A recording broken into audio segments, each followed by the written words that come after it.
Good evening and welcome to the City Council, Norman Utilities Authority, Norman Municipal Authority, Norman Tax Increment Finance Authority, and Norman Parking and Transit Authority meeting of May 12th, 2026. Madam Clerk, will you call the roll? Councilmember Gandisberry. Here. Councilmember Peacock. Here. Councilmember Bruce. Here. Councilmember Grant. Present. Councilmember Kirby. Here. Councilmember Hinkle. Here. Councilmember Blodgett. Here. Councilmember Dixon. Here. Mayor Holman. Here. Please join me in the pledge of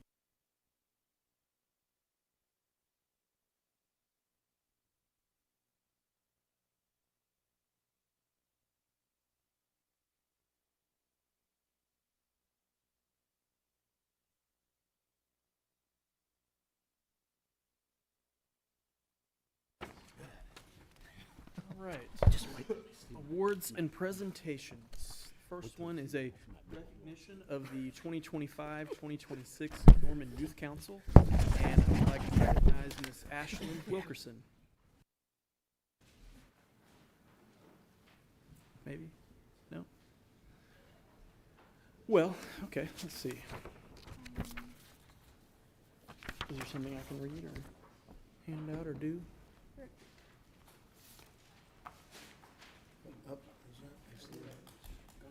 Okay, we'll come back to the recognition of the Norman Youth Council. You can see some of the proclamations get done, and then we'll come back to it. Okay, items 2 through 7 will be acknowledged in one vote. Item 2, a proclamation proclaiming Saturday, May 16th, 2026 as Kids to Parks Day in the city of Norman. Item 3, a proclamation proclaiming the week of May 17th through 23rd, 2026 as Public Works Week in the city of Norman. Item 4, a proclamation proclaiming the third week in May 2026 as Norman Arts Festival Weekend in the city of Norman. Item 5, a proclamation proclaiming the month of May 2026 as Bike Month and Friday, May 15th, 2026 as Bike to Work Day in the city of Norman. Item 6, a proclamation proclaiming the month of May 2026 as Asian American, Native Hawaiian, and Pacific Islander Heritage Month in the city of Norman. And item 7, a proclamation proclaiming the month of May 2026 as Mental Health Awareness Month in the city of Norman. I'll entertain a motion to acknowledge receipt of the proclamations. Motion to acknowledge receipt of the proclamations. Second. The motion on the floor is to acknowledge receipt of the proclamations. Council members, you may cast your votes.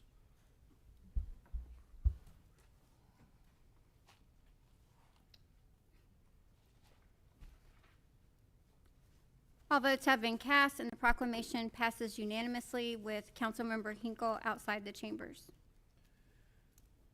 Okay, and I will recognize Miss Megan Phelan, Park Planner, and Maxwell and Isabel Norman to accept the proclamation for Kids to Parks Day.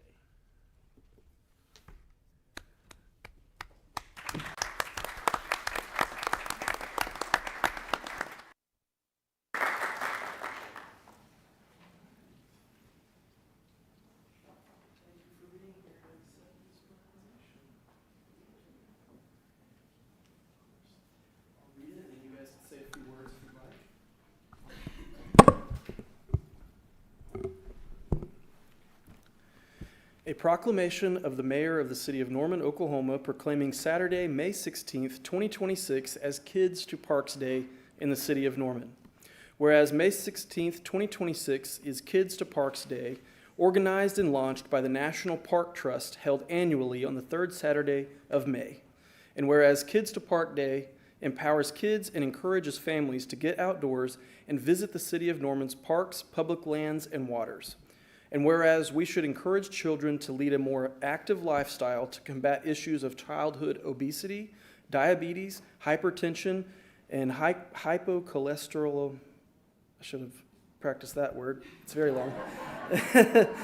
And whereas Kids to Parks Day will broaden children's appreciation for nature and outdoors, and whereas Kids to Parks Day will recognize the importance of recreating responsibly while enjoying the benefits of the outdoors. And whereas the city of Norman invites the public to celebrate Kids to Parks Day with a special event on May 16th, 2026 from 10 a.m. to 12 p.m. at Cherry Creek Park. Now, therefore, I, Mayor of the City of Norman, Oklahoma, do hereby proclaim that Saturday, May 16th, 2026, as Kids to Parks Day in the City of Norman, passed and approved this 12th day of May, 2026. All right. You want to come over here and get a picture together? And if you want to hold the proclamation. There we go. We can hold it together. There we go. All right. And if you would like to say anything, you're welcome to. You want to say why you like parks? I'll kick it off for him. There we go. I know it's a surprise that the park director comes up and takes the microphone, but before Maxwell and Isabella talk, I just want to talk a little bit about Kids to Park Day, because all of our parks are mainly about our children, and we like to highlight neighborhood parks on these days. So our neighborhoods parks are the parks that we have about 55 of them, and they're all spread throughout neighborhood developments. And these are the ones that we consider the heartbeat of our park system. These are the ones that are within walking distance of the majority of homes in Norman. So we like to go out and celebrate this in a neighborhood where our families and residents take a lot of pride in our park system. And our friends right here, Isabella and Maxwell, are going to come up here and tell us what they love about parks, right? Come on, let's come in.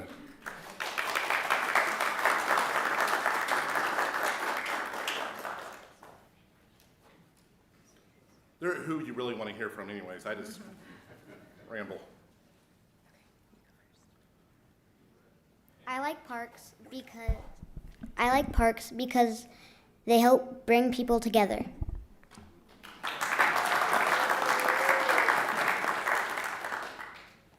I like parks because my mom creates them.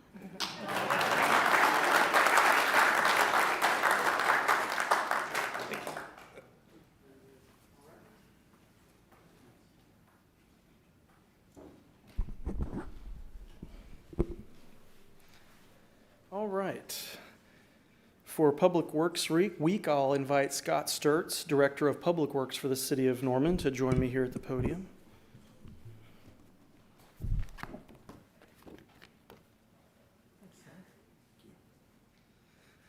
A proclamation of the Mayor of the City of Norman, Oklahoma, proclaiming the week of May 17th through 23rd, 2026 as Public Works Week in the City of Norman.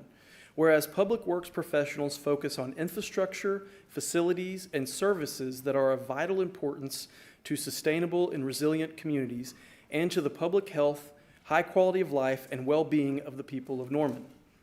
Whereas these infrastructure, facilities, and services could not be provided without the dedicated efforts of public works professionals who are engineers, managers, and employees at all levels of government. And whereas it is in the public interest for the citizens, civic leaders, and children in the city of Norman to gain knowledge of and to maintain an ongoing interest and understanding of the importance of public works and public works programs in their respective communities. And whereas the City of Norman Public Works Department will celebrate by educating local school children in the aspects of public works operations on May 18th, volunteering time to improve an educational public space on May 19th, recognizing employees for their outstanding support of the goals of public works on May 20th, and engaging the community with a public works art contest that runs through May 4th through May 19th. And whereas the year 2026 marks the 66th annual National Public Works Week sponsored by the American Public Works Association. Now, therefore, I, Mayor of the City of Norman, Oklahoma, do hereby designate the week of May 17th through 23rd, 2026 as National Public Works Week. I urge all citizens to join with representatives of the American Public Works Association and government agencies in activities, events, and ceremonies designated to pay tribute to our public works professionals, engineers, managers, and employees, and to recognize the substantial contributions they make to protecting our national health, safety, and quality of life. Passed and approved this 12th day of May 2026.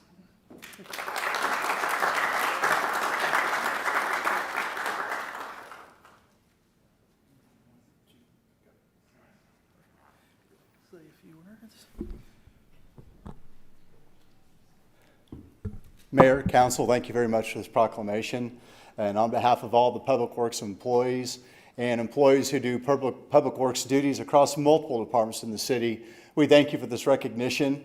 This is a week that we set aside just to kind of take a little time and celebrate what we do. All the employees I know in Public Works wake up every day and try to come to work to make Norman just a better place, and they put their heart and soul into it, and we really appreciate this recognition. And I'm the only person I know yet that's had a light show during one of these presentations. I thank you for that. Thank you.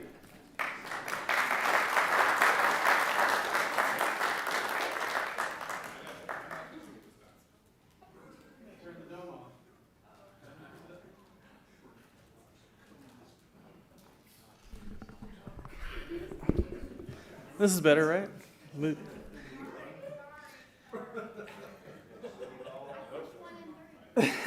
Will Carrie Hendricks, CEO, founder of Norman Arts Festival, please join me up here at the podium? Or anybody else with the festival that would like to join, please. Yeah, everybody, come on up. Thanks for being here. I'm excited.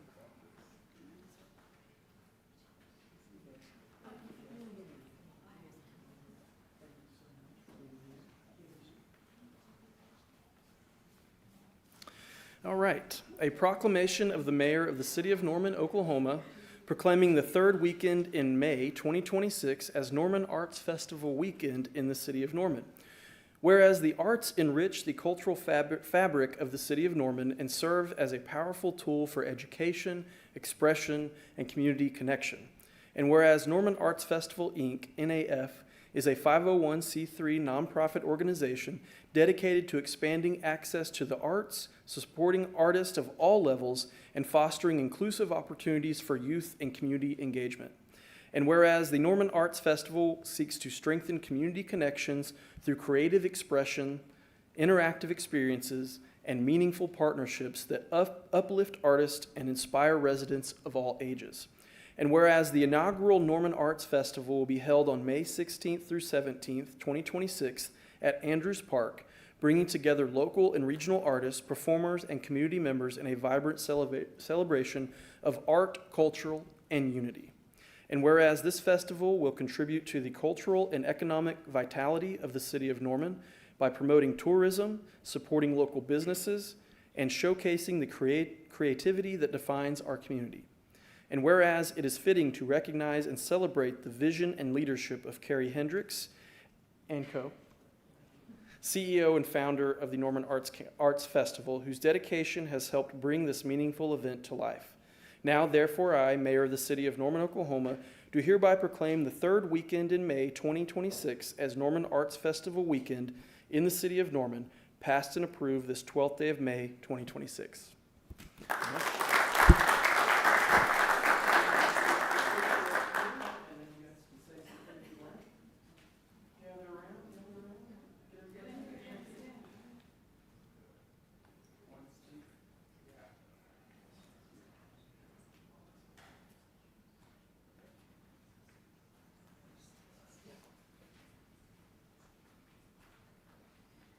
We just want to say thank you so much.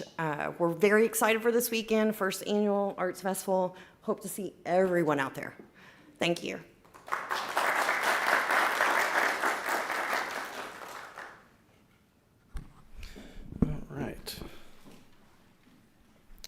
All right, next one is Bike to Work, and I'll ask Hal Cantwell, Chair of the Bicycle Advisory Committee, and Mr. Sharp, it looks like. I don't know if Hal is here or not, but Mr. Sharp from ACOG is here. We just had a great time at the Wheeler District last weekend for Bike to Work week month celebration. Former Mayor of Edmond, Darrell Davis spoke, Councilmember Cooper from OKC spoke, and I spoke about how Norman and OKC and Edmond are trying to work together to make a better connected metro area when it comes to bike infrastructure. So wouldn't it be great to ride a bike on a single trail that went all the way from Norman to Edmond? That'd be pretty cool, I think. All right, a proclamation of the mayor of the city of Norman, Oklahoma, proclaiming the month of May 2026 as Bike Month and Friday, May 15th, 2026 as Bike to Work Day in the city of Norman. Whereas today Millions of Americans engage in bicycling because it is a viable and environmentally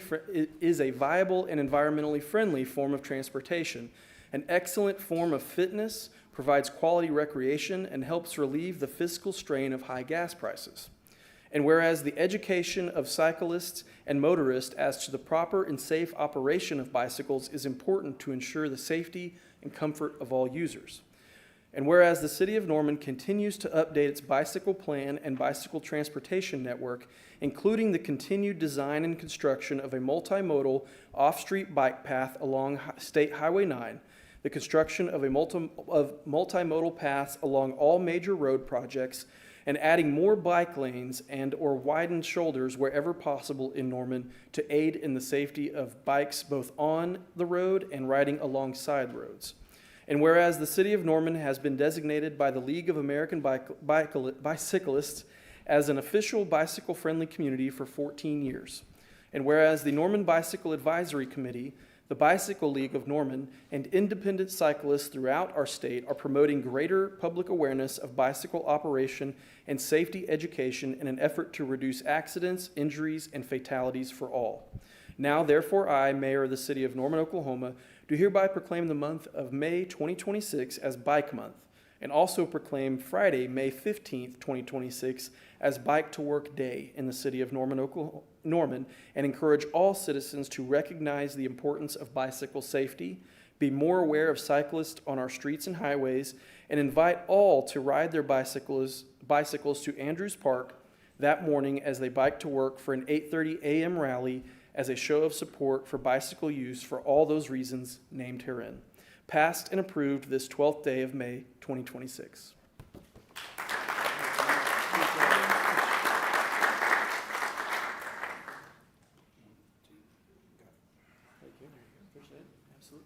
Yeah, please. Thank you very much, Mayor and Council. Appreciate you having us here tonight. We're very excited about this proclamation. This Friday is the 21st Bike to Work scheduled in the City of Norman. The United States started in the 50s, and we were a little bit slow in this region, but we got it together, and we're starting to get very much into cycling and pedestrian safety in central Oklahoma. This is part of over 50 scheduled events in the metro area in the month of May, so we're very pleased to see that. And as the mayor mentioned, there's been a lot of development here in regards to bike and pedestrian safety. Your 12th Avenue, Robinson to Rock Creek segment has just been complete. I've watched the work about every week I come into town. Every week I see a little bit of work done on that. And also extending the sidewalk north on the east side. That's fantastic. Your staff have been very actively seeking funding through ACOG for these types of projects to help them along the way through the Transportation Alternatives Program and the Congestion Mitigation and Air Quality Program. We've also got some Watch For Me stuff I'm going to give to the council tonight, and I've also got some keychains. I'm going to pass those along. Watch For Me is a campaign that we run here in central Oklahoma for safety, for bike and pedestrian safety. One last thing I want to also brag on you guys is that your elementary schools in this town are very active. 4 of your elementary schools, McKinley, Jackson, Roosevelt, and Monroe, have had bike to school events. We think that's fantastic. We love to see more of that. If you can bike to school in your community, you have a safe community, so we really want to obviously encourage folks to do that. And we appreciate all of the investment that you guys have made. You're a shining star for many of our cities in the state of Oklahoma when it comes to bike facilities. So appreciate that. Thank you very much.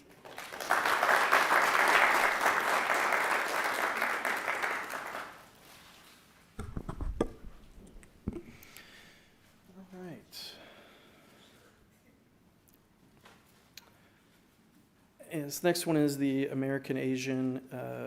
Let's see, you've got the Bruce with the American Asian Student Association. Asian American Student Association at OU. And Ashley Wigglesworth, Norman High School receptionist. Okay, come on up. Come on right over here.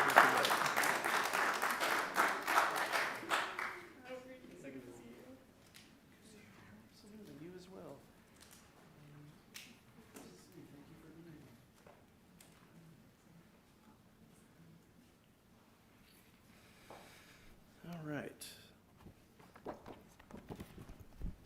A proclamation of the mayor of the city of Norman, Oklahoma, proclaiming the month of May 2026 as Asian American, Native Hawaiian, and Pacific Islander Heritage Month in the city of Norman. Whereas Asian American, Native Hawaiian, and Pacific Islander Heritage Month is observed annually in May to recognize and celebrate the rich history, culture, and contributions of communities to our nation. That's AANHPI communities to our nation. Whereas this observance originated in 1978 as a week-long recognition and was expanded to a full month in 1992, reflecting the growing appreciation. I can't talk right now. Hold on a second. The growing appreciation of AANHPI contributions, and whereas the month of May commemorates the arrival of the first Japanese immigrants to the United States on May 7th, 1843, and the completion of the Transcontinental Railroad on May 10th, 1869, built with significant contributions from Chinese laborers. And whereas AANHPI individuals have made lasting impacts in fields such as education, business, public service, science, and the arts, enriching communities like Norman through cultural diversity, innovation, and civic engagement.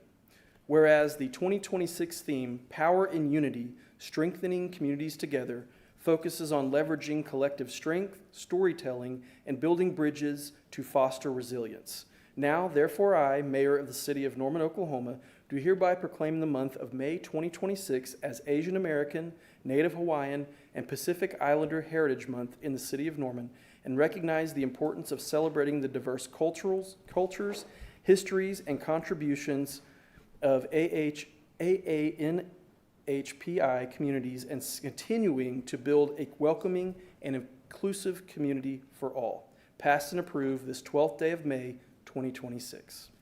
If you want to get a picture right here, we'll get a picture facing this way, and then you guys can say a few words if you'd like. One, two.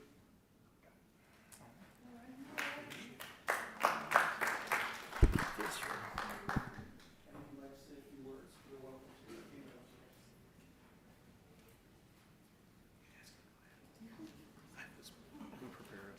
Okay. I'm Ashley. I am the current club sponsor for the AAPIA here at Norman High School. I'm going to actually kick it over to Junior here. He has been the club sponsor for the last 2 years, and he has helped me get into the role that I am now. So I'm going to give it to him for a second because he's done more work for this. All right. Yeah, my name is Junior. I've been the club sponsor for AAPIA at Norman High the last 2 years, like she said, and I just wanted to speak to the amazing things I've seen come from the club. I'm not from Norman, I'm from Colorado Springs, and so growing up Samoan in Colorado Springs, I pretty much stuck out like a sore thumb, you know. And my sister and I, we actually had this joke in high school. We didn't have a club like this to express our cultural background with our peers at the time. It was just her and I at our high school, and when you looked up the high school's demographics, it showed Pacific Islander as 2%, and then when she graduated, they actually updated it because then it was just me, and then it was just 1%. So I share that because that's probably a similar experience that many of these students have. They are that minority in their school amongst their peers, and so having that outlet for these kids to come together and celebrate each other's ethnic backgrounds, different cultures, is really important. You know, it helps them feel not alone while they're at school and around other people. At Norman High, we've had Culture Week where they've been able to express their culture through garment wear, through fundraisers with food sales, and dance as well. I'm very thankful for this proclamation here. I hope that as a community, we can, it can help highlight the ethnic differences between each other, but also help us come together as one city of Norman. So, thank you.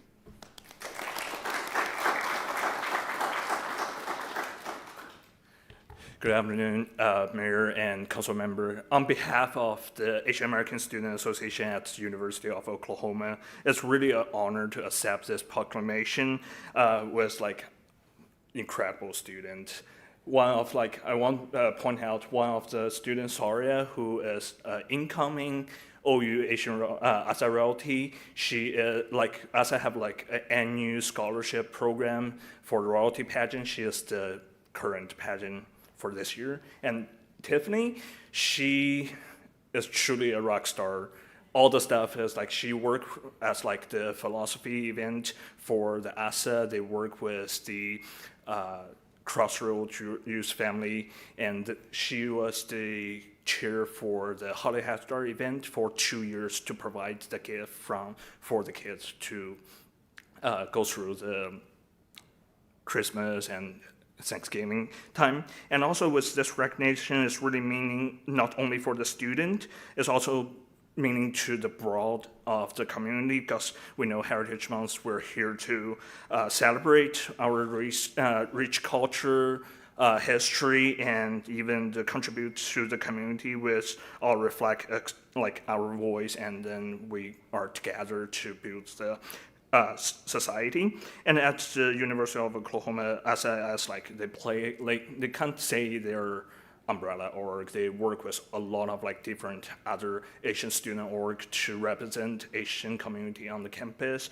and to ensure not only on the OU campus, they also have to the broader Norman community, except events such as the Lunar New Year, live music night, which bring people together to explain the cultural creativity and community. This moment not only celebrate the culture, but also showcase our students, their unique talent, and their the future for the community and all the stuff. So on behalf of all that, it's really an honor to accept this proclamation, and we're proud to accept this and looking forward to build the community and recognize our Asian Heritage Month.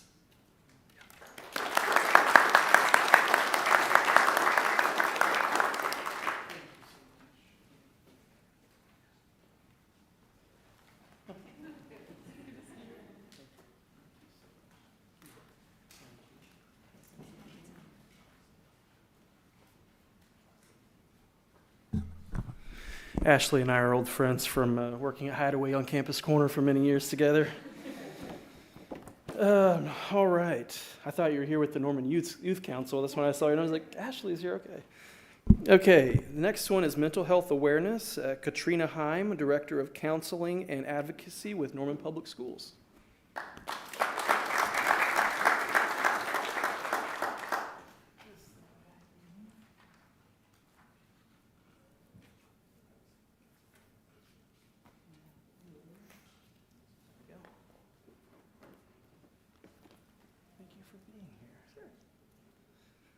All right, a proclamation of the mayor of the city of Norman, Oklahoma, proclaiming the month of May 2026 as Mental Health Awareness Month in the city of Norman.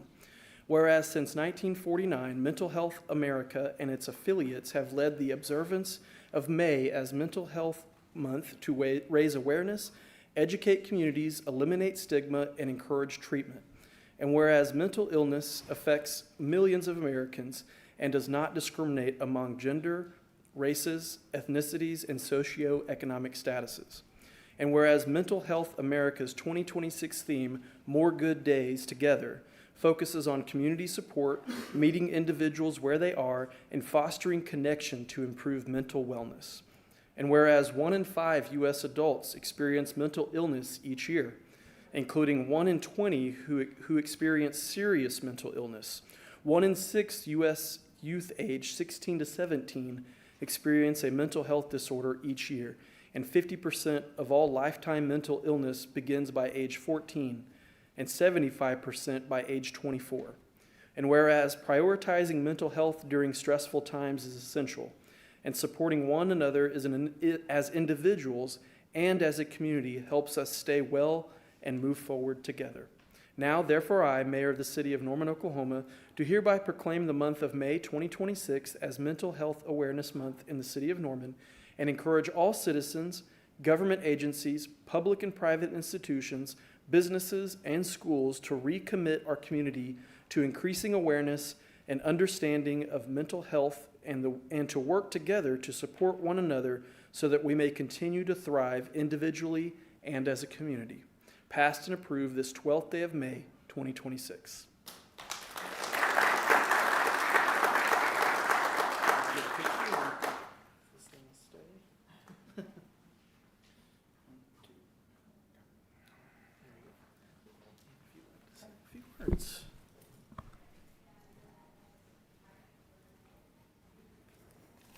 Hello. Well, thanks for having us and thanks for this proclamation. I'm happy to accept this from Norman Public Schools and as the Director of Counseling and Advocacy. Mental health impacts every classroom, every single school site, every family in our community. It affects how students learn, how they build relationships, manage stress, and see themselves and how they see their future.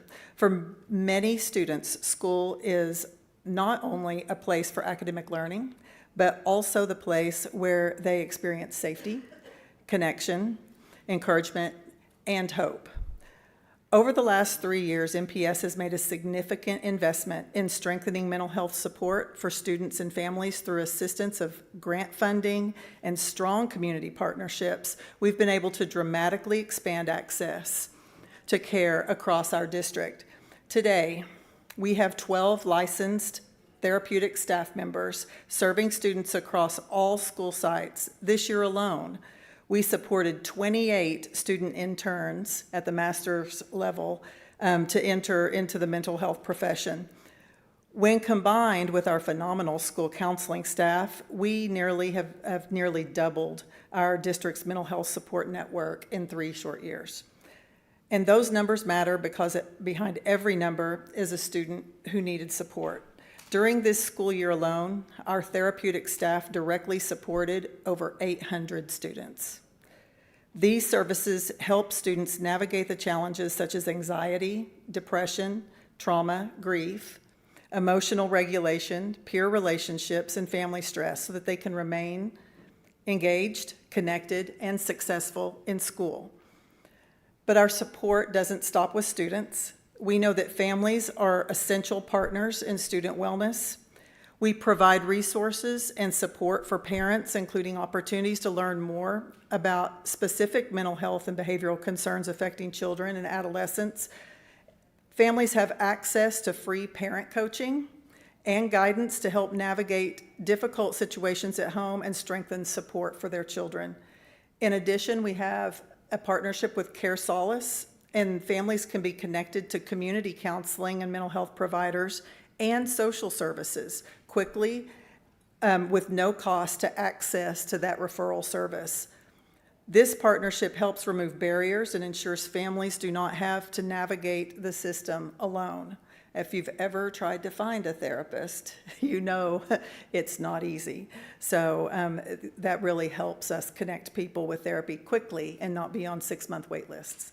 This work reflects a larger commitment within Norman Public Schools, creating emotionally safe, supportive learning environments where students feel seen, valued, and connected.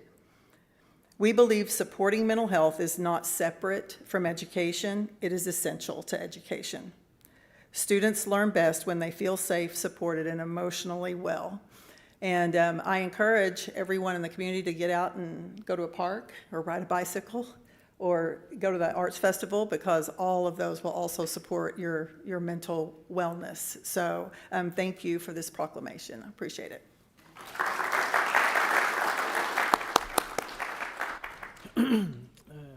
Need to recognize the city clerk for a announcement. Mayor, item 1 for recognition of the 25-26 Norman Youth Council. Staff would like to postpone that to next meeting. So we'll have that on the agenda for May 26th. This is not an action item, so we do not need any votes. Any objection to that? Okay, sounds good. Okay. Then we will move on to council announcements, and we'll start in Ward 1. Thank you very much, Ward 1, all of Norman. Want to give a couple shout outs to some Ward 1 specific groups and some big things that they're bringing to our city to help us.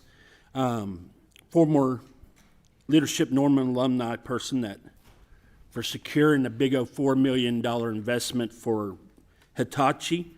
They're going to be doing a big equipment upgrade, trying to lead them into capturing that new AI that's all coming around us and everything, and to be able to facilitate that equipment into the future and that business into the future for us here in Norman.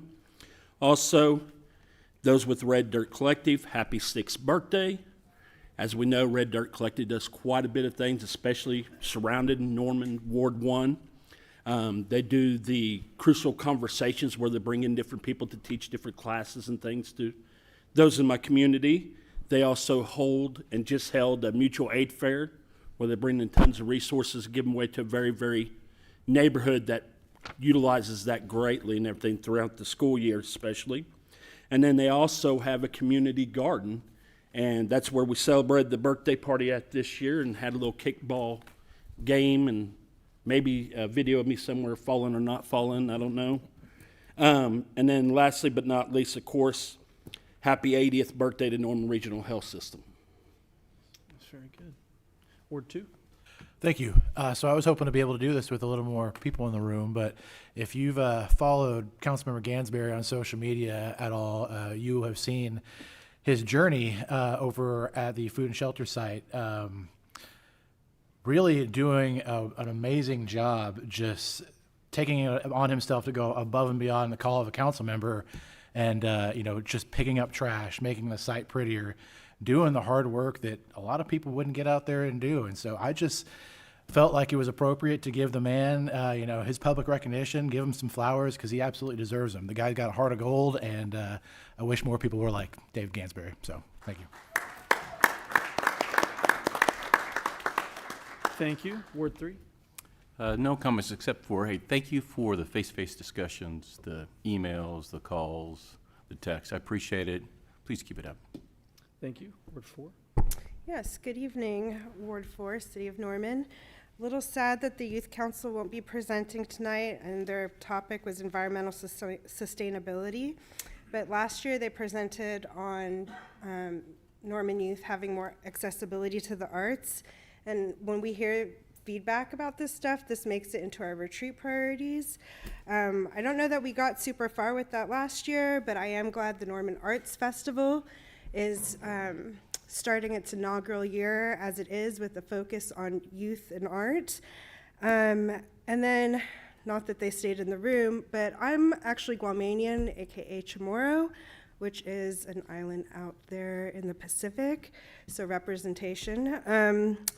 Also, I'd like to do a community call on our homeless issue. This city has worked to secure land for permanent supportive housing. We have, I think we'll be potentially ribbon cutting this year on affordable housing units over in Ward 1, actually. We were able to put on a ballot that passed, so thank you, voters, a permanent homeless shelter. And yet we're still struggling with people who are very hard to house, and it's a systemic issue, and it's not just something that the city can solve alone. And I know our partners with the COC and in other areas are doing what they can. We have a bottleneck of housing. We discussed that in the previous meeting. There is somewhere north of 600 people who are waiting to get into housing, but the voucher system is underfunded. We talked about Title 74, Section 317.2, which allows churches that have sprinklers, alarm systems, and a few other things per building code to allow certain people to stay up to 75 days. I know that a winter plan may include some churches, and that will take time, and I've heard there's challenges. But I would just like to extend an invitation to any faith-based organizations that want to help us meet this very big challenge. Hit us up. We want to collaborate. Same to our county leadership and our state leadership. There's been some laws that were signed recently that is going to be very challenging past November, potentially for us, more than likely for Cleveland County, as counties are also responsible for addressing encampments.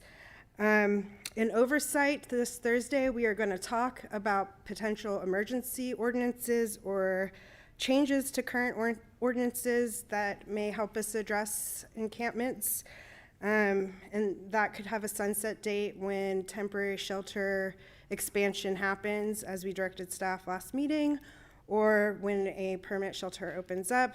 But for all the people who said that we should be supporting Salvation Army, yes, please step up and fund their third phase, which has no funding and no timeline. We need all the beds. There's so many encampments that I don't really think people understand how big they are and where they're hidden.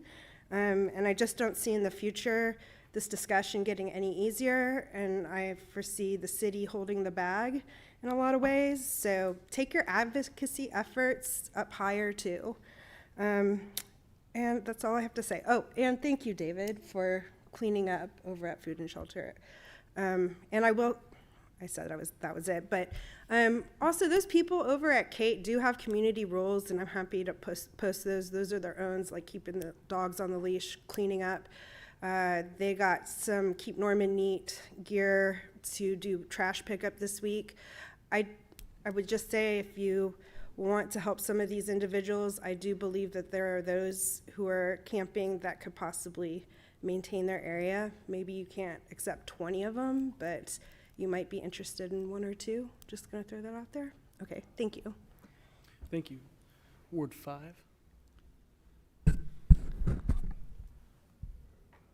It's summertime coming.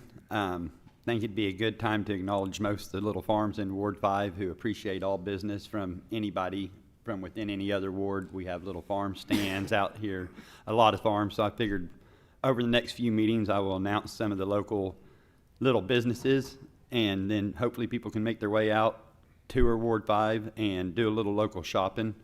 Out off Alameda, we have the Skiba Family Homestead. They do sourdough breads, jams, several other items. Out off Franklin Road, you have the Pines Coffee Shop at the Wells Christmas Tree Farm.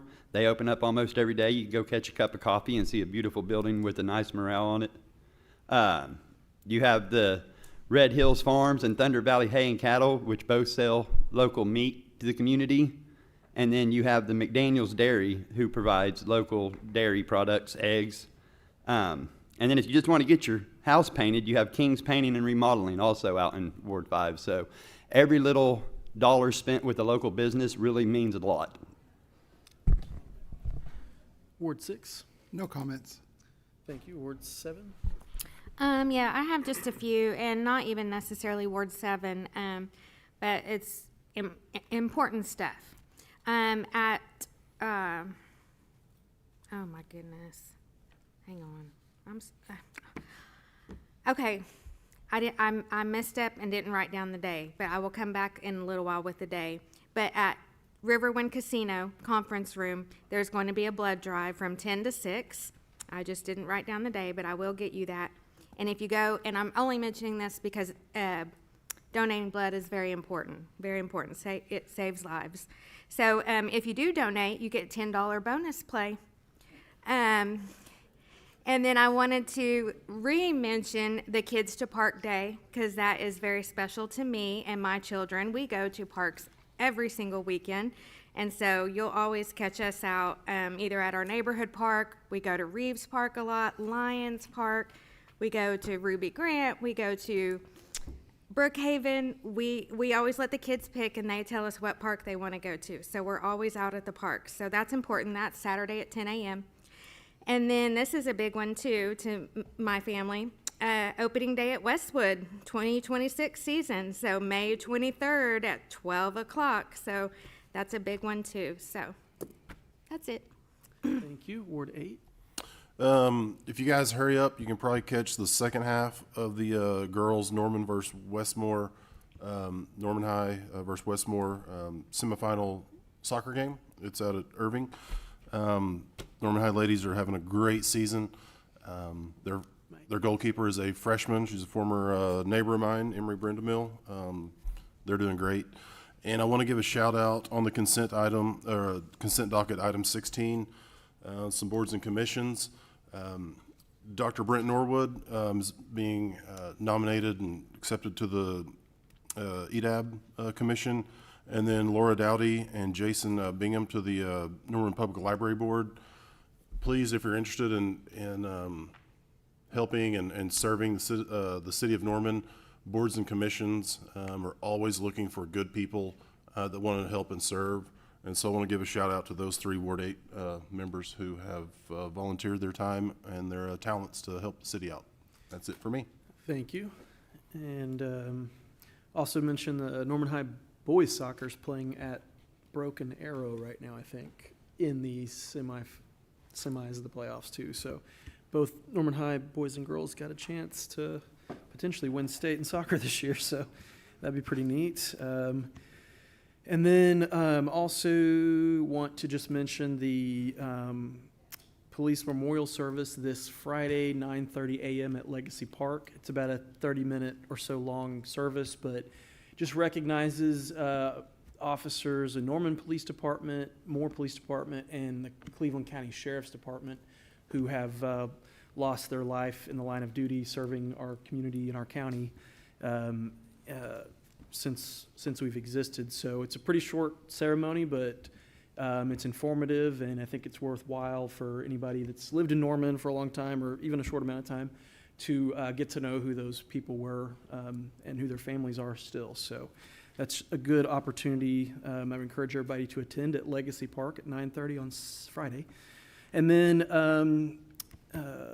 Councilmember Grant mentioned a continued discussion on Thursday about camping in parks and homelessness in general, about how we deal with those who are not able or willing to seek indoor shelter. How do we deal with encampments, which our current longstanding policy is when there's a complaint, or wait till there's a complaint, go in and break it up generally, and then just repeat that over and over again. So I would definitely encourage anybody who's interested to watch the replay of our prior meeting this afternoon that started at 5 and discuss the issue of Cape Park, the encampment there, and potential policies that we might be able to put in to address, at least in the short term, some of those issues. But as others have mentioned, that's not going to go away. And every time we break up an encampment, one was broken up 2 weeks ago next to Food and Shelter for Friends.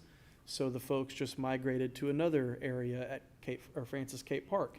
And now we're going to be asking them to move from that location to somewhere else. And then we'll be asking them to move from that location somewhere else too. So it's just unsustainable, that action, and it isn't solving any of the problem. It's just shuffling it around endlessly. So I 100% agree that this issue is bigger than just the city of Norman. I talked to local elected officials from all across the state as part of the Oklahoma Municipal League. I was talking to the mayor of Wilburton recently, which is a very small town in southeast Oklahoma that is about 30 miles from the nearest other town. And they have about 2,000 people. And the mayor there is dealing with encampments on private property.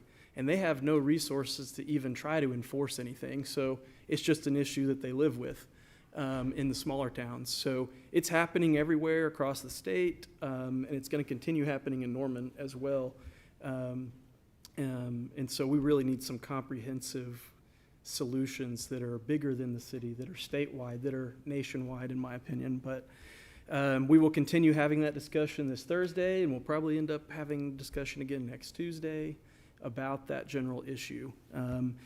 So I'd encourage everybody to tune in for that and attend if you'd like, and also reach out to your council members and share your thoughts and opinions and ideas, especially if you have any. We are willing to hear them. And then also want to encourage everybody that next Thursday, next week, Community Planning and Transportation Committee, where we will, as we do every month, get an update on the public transit system, ridership numbers, the budget, any projects that we have going on. We'll be discussing on demand, as we do every month. And then any infrastructure project updates. We'll probably get an update from staff about Gray Street and where we're at, waiting for that to open, Jenkins project, any others like that. And we have a standing item to get any update about the OTA in that committee meeting every month. So Would encourage anybody that's interested in public works and infrastructure and public transit and all those things to tune into the CPTC meeting next week, next Thursday at 4 p.m. here at City Hall and on the city YouTube channel. And also, just that we'll be also continuing, like we did this afternoon, continuing discussions about TIF policy, about how TIFs in the future are done, the process that they would have to go through, and potential charter amendments and different things like that that address TIFs going forward. So stay tuned for that conversation, that continued conversation as well. And then last thing, just with school getting out, just want to congratulate all the graduates at OU, at Norman Public Schools, at Little Axe, at Community Christian School, and Red Robin, and Terra Verde, and Lamond, and any other schools in Norman that we have that have people graduating this May. We're real proud of you as Norman residents and the accomplishments that you've already had, and that we know that you'll make after this point. So that's all I have for this week, and we'll go ahead and get started with the consent docket. This item is placed on the agenda so that the City Council, by unanimous consent, can designate those routine agenda items that they wish to be approved or acknowledged by one motion. If any item proposed does not meet with approval of all council members, that item will be heard in regular order. Staff recommends that item 8 through 23 be placed on the consent docket. I'll entertain a motion to place items 8 through 23 on the consent docket. Motion. Second. The motion on the floor is to place items 8 through 23 on the consent docket. Council members, you may cast your votes.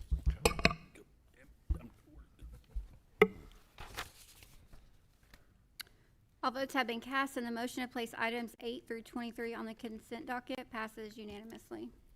I'll entertain a motion to approve the consent docket. Motion to approve. Second. The motion on the floor is to approve the consent docket. Council members, you may cast your votes.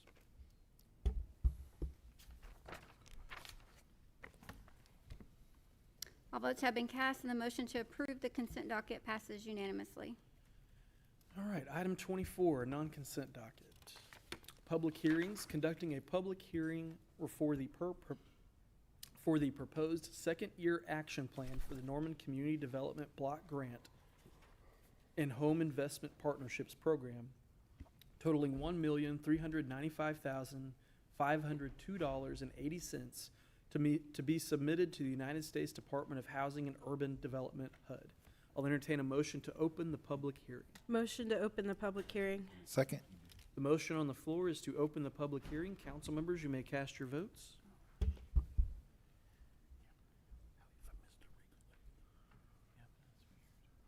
All votes have been cast, and the motion to open the public hearing passes unanimously.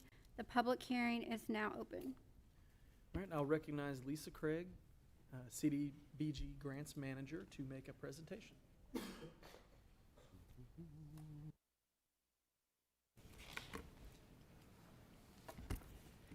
Mayor and Council, I'd like to introduce to you Tara Reynolds, the CDBG Financial Management Analyst, who's going to help me out tonight with the presentation. So, good evening, council members and mayor.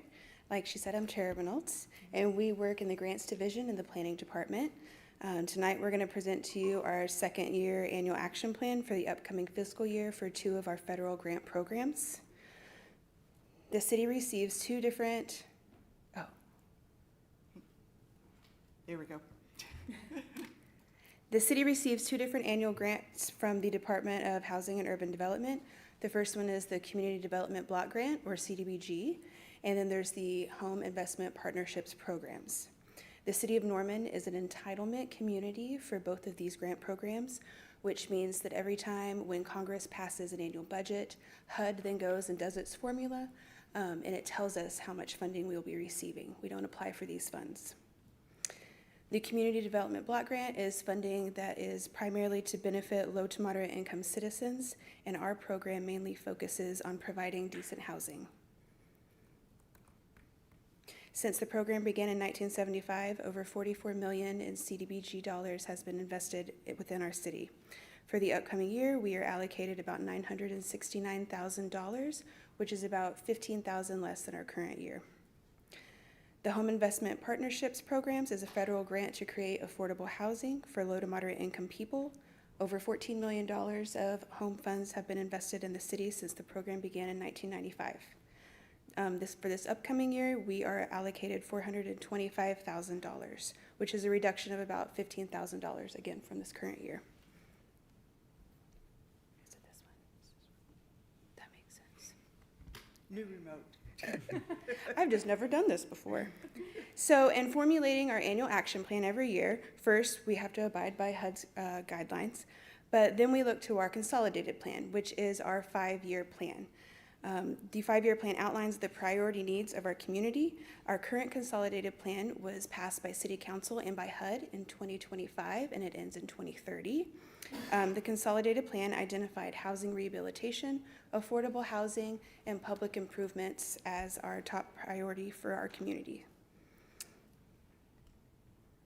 That brings us to our annual action plan, which we are presenting to you tonight. The action plan identifies the programs, the projects, and the budget for the upcoming year. To assist us in formulating this plan, we have to go through a HUD-mandated citizen participation process. Much like the city's months-long budgeting process, we go through our own as well.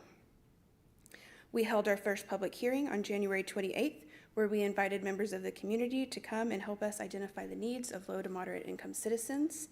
We then held 2 different meetings of our CDBG Policy Committee, which is our advisory committee made up of citizens, social service agencies, and members of our target neighborhoods. At the April 15th meeting, they voted unanimously to approve our annual action plan, which we are presenting to you tonight. We also conduct direct consultations with neighborhood representatives and social service agencies throughout our community. Tonight is the final step of that citizen participation process in the second public hearing and council vote. Without further ado, I present to you our CDBG budget. As I said, we received an allocation of $969,000. $182,000 is for the planning and administration of this grant, which is under our cap of 20%. We have $65,000 budgeted for the housing navigator, which is a position that's embedded at the Norman Housing Authority.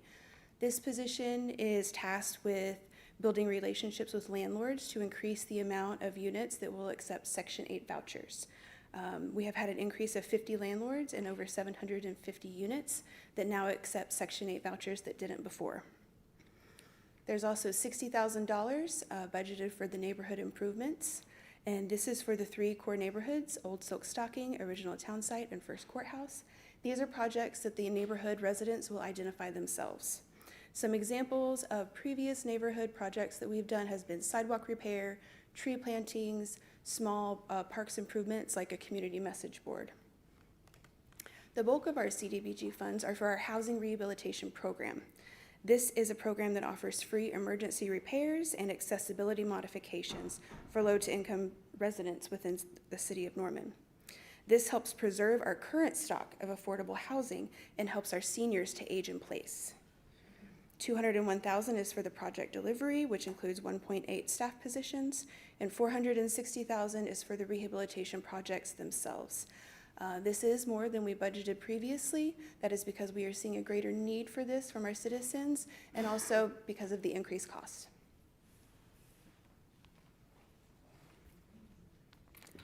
So I want to talk to you guys tonight about the home projects. The home program is actually targeting the development and maintenance of affordable housing.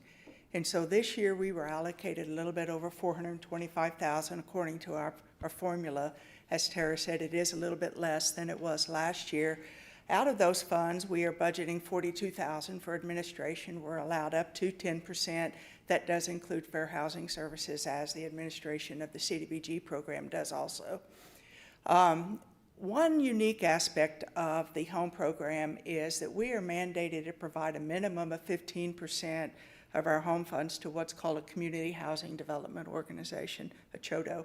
It's a very specialized form of a 501c3 with its mission of affordable housing. And because of the board structure that is required for these, they are very few and far between within the state of Oklahoma. Our CHODO is uniquely called Norman CHODO 2015. Obviously, it was formed in 2015. We have done multiple projects with them as well as the Affordable Housing Corporation including the home up on Leaning Elm that is nearing completion and we'll be having the ribbon cutting for next month. Included in our budget is a little over $319,000 for the development of further affordable housing. We will be partnering most likely with the Chodo and the Affordable Housing Corporation, the development of a project. And what we will do is work with them either to expand an existing project that we have underway, which is the home ARP project that's designated for Triad, depending on how the budget, construction budgets, how those go. Or we will work to develop another project utilizing the home framework. So the home program, as I said, is a very unique program. Within the state of Oklahoma, it's only Oklahoma City, Tulsa, Norman, and Lawton that receive home funds. And what that allows us to do is to develop rental housing, provide opportunities for home ownership. So with the history of what we have done since 1995, we have developed 45 units in partnership with the Affordable Housing Corporation and our Chodo. It is a far stretch from the 9,000 that we need within this town, but every unit helps, especially for the households that will be going into those. We also have a down payment program that is available within our 3 target neighborhoods. These are older neighborhoods in Norman that still have a good supply of naturally occurring affordable housing. This allows us to stabilize the home ownership within those neighborhoods as they begin to revitalize. And then because we are a home entitlement, it does allow us to leverage resources, such as the home ARP. The city received $1.5 million through the COVID relief that we are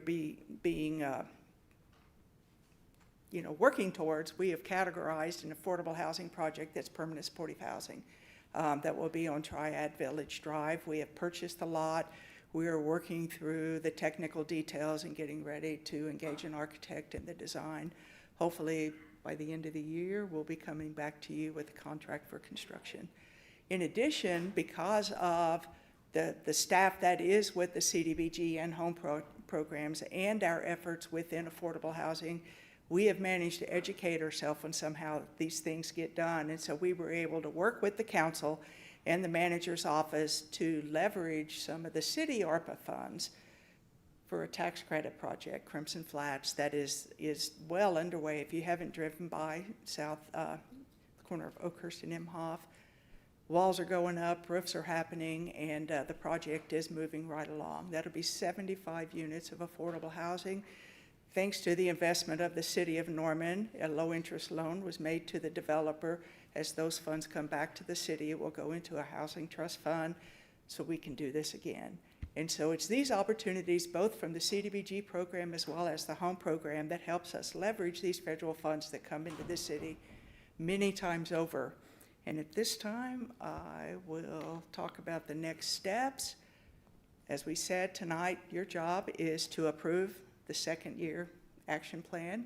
From there, it will go to HUD for a 45-day review so that we will have a start date of the program on July 1st of this year. And we will entertain any questions you may have about the programs. All right. Councilmember Blodgett. Yes. I'm sorry, my question wasn't on that. It was on the announcement, so I'm sorry about that. Okay, Councilmember Bruce? Yes. Grant? Councilmember Grant. Yes, I just wanted to go back to the Affordable Housing Trust Fund that was mentioned. This one? Yes. Okay. So we already have that trust fund set up, or is that another action council needs to take? Legal is still ironing that out. It is not time for the repayments to begin yet, and so they are working with the economic development law firm to set the trust fund up. Okay, cool. I'm glad we're getting closer. Thank you. Okay, Councilmember Bruce. All right, Lisa. A couple of questions for you. So there were some public meetings you had. Mm-hmm. And during those public meetings, there was quite a bit of education going on. Yes. And you enlightened a lot of folks in those meetings about all the different things that can be invested in associated with CBDG program. Yes. What did you do with those comments, and how do they impact this plan going forward? Okay. Ahead? As you see, each year we bring forward basically the same program proposals. housing rehabilitation. Sometimes we have some acquisition, we have neighborhood projects. A lot of the input we get from those meetings are for specific neighborhood projects that are brought forth by the representatives of those neighborhoods. Occasionally, we will get proposals from nonprofit organizations for us to investigate the possibility of funding for a specific entity. The CDBG program has 18 or 20 different eligible activities that can be done with CDBG funds. We have, over the years, because of the limited amount of funds, we're receiving $944,000 or so. In comparison, Oklahoma City receives $8 million. They have a lot more options on what they can do. We are constrained not only by the budget, but by the staff and what the staff is able to entertain. Certainly, we would love to be able to do more varied things with the program. Year after year, we entertain those things that come up and see if they are a fit with our program. Talk with the co-chairs of our committee about those as we craft this budget. I just some follow-up questions. So the projects didn't change. The 5 project areas, including administration of one. That's your first one. So the percentages didn't change based upon those discussions. We increased the budget for housing rehab. We did not do acquisition of property for affordable housing this year. We spoke with the 2 entities that normally receive those funds, which is Habitat, as well as the Affordable Housing Corporation. They both had funds remaining from prior years because they had not been able to find an appropriate property. Since then, the Affordable Housing Corporation has located one, and explained why we were holding off on funding that this year to increase the budget for housing rehab. I can understand that as far as housing rehabs, and you increased your numbers, I guess, 45 projects in our housing rehab. Average cost of $14,000 per project for that, and you took that from what other project? What other? We had previously had 2 capital projects to create affordable housing, working with that Norman Affordable Housing Corporation and the Habitat for Humanity. So we're not doing that this coming year, and that's where that funding came from. Yes, it was $140,000 that was budgeted last year for those 2 entities that was then rolled into the housing rehabilitation program. Now, I understand your section does other grants besides these, like the pro grants. Is that correct? So how does the pro grants and the other grants you may have affect the administrative costs associated with the CBDG? What we do is both Tara and I's salaries are prorated between CDBG and the general fund for working on non-CDBG activities, such as the pro housing grant, the home ARP, which has its own little batch of admin money in it. A lot of times these grants do not come with administrative funds, or they are so small. In discussing with city leadership, we forego the administrative costs in order to put more money within the actual project that is being funded. So. I know there was a lot of discussion associated with Reed Street and the opportunities that were available under CBDG to invest in that area associated with the shelter, the community, low and medium income community, and what things that could be done. I'm looking at the number here, it's $60,000 that's allocated to, I guess it's called community development. Talking about the shelter in particular, we were asked to investigate if the possibility of CDBG funds to help with the operation of the shelter. There is a HUD rule that says that if a municipality is funding something, you cannot decrease that funding of that entity and supplant those funds with CDBG funds without an increase of services. Currently, the shelter, there is no proposal within this next year to actually increase services provided by the shelter. Once the new shelter is built, obviously, more capacity and things like that, that could be considered in the future. I'm thinking more like lighting, security, stuff of that nature associated with the low income, medium income residents that live over there. Additionally, I understand that you can use the funds for buying property. So it's another area to explore. Yes. I think that's the beauty of our neighborhood improvements programs, is that we let the neighborhoods choose the projects themselves. So If the Volunteer Neighborhood Association decides that they need more lighting, they can, make that decision. Well, it was an opportunity. It was an opportunity to reconsider your plan and what we were going to do this fiscal year compared to what's in your 5-year plan, what we're going to do this year, and modify it to address potential needs there. The other question I have as far as the home development, the affordable housing home development, I saw it almost $400,000 allocated to it for 2 units. Did I misread something? You saw what? I'm sorry? The development of affordable housing. Yes, the home. $383,000. Yes. The goal was to build 2 units. Am I misreading something? Is that? $319,000 for the home program for the development of affordable housing. Basically, projects are actually brought to us for evaluation. Currently, we are working on the home ARP funds that we received. We have some prior years of home funds that we are using with those ARP funds to develop a 16-unit permanent supportive housing development on Triad. At this point, until we really get down to the bare nubbins with the architect, we are not for sure if these funds would be needed to get us to those 16 units. I'm just reading what's in your plan here. It's $383,000. These funds are anticipated to be utilized for 2 units of affordable rental housing. To build new units. To build new units, yes. Okay. And as part of our action plan, we are to estimate the number of units that we can produce with the funds that are provided. And so those 2 units will either be 2 standalone units, a duplex, or they will be 2 units within the development that we are currently working towards on Triad Village. And I'm sorry, just one more time on this, as far as these are fence funds for affordable housing and not under the CBD umbrella. These are home funds. Got it. Versus CDBG funds, yes. Got it. Very similar rules, but different, so. Okay. Okay. Thank you. Any other questions on council? Okay. This is an opportunity for members of the public to make comments regarding this item. Remarks should be directed to council only. Madam Clerk, is anyone signed up to speak on this item? Yes, Mayor. Floyd Carroll. He left earlier. Okay. Heidi Smith.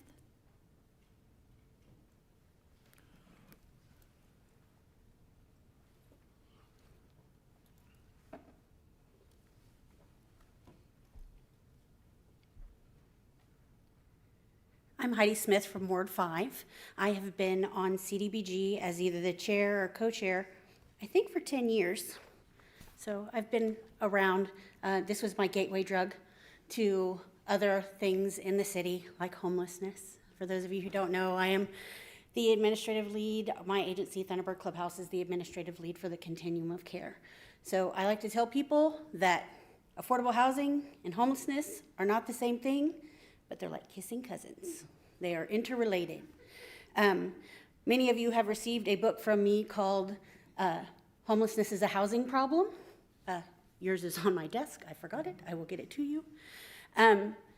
Affordable housing is a huge issue in our community. It's a huge issue in all communities. And CDBG is some of the only funds we have to directly affect affordable housing in our community.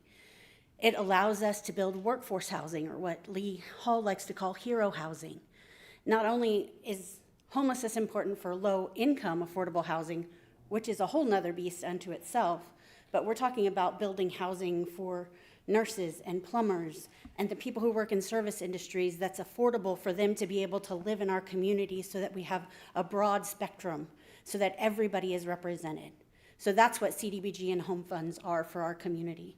It's also giving us, citizens who want to be involved, a voice and to say, this is what's important to us. These are the kind of projects that we want to choose. And with amazing help from Lisa Craig, who I'm still hurt in my heart that she's decided to retire in July, and I will not accept it, but I believe that we are in amazing hands with Tara. So I would just urge you, the committee puts good thought and effort into this. A lot of us have been doing this for many years. We're informed. I'm pretty sure at this point I could give the speech about how home funds work. I mean, I would need the slides. I'm not gonna lie, I can't do it off the top of my head. But this planning department has made sure that we are informed people and an informed committee making informed decisions. So I would highly urge you to vote yes for this. Thank you. Thank you. Mary Catherine?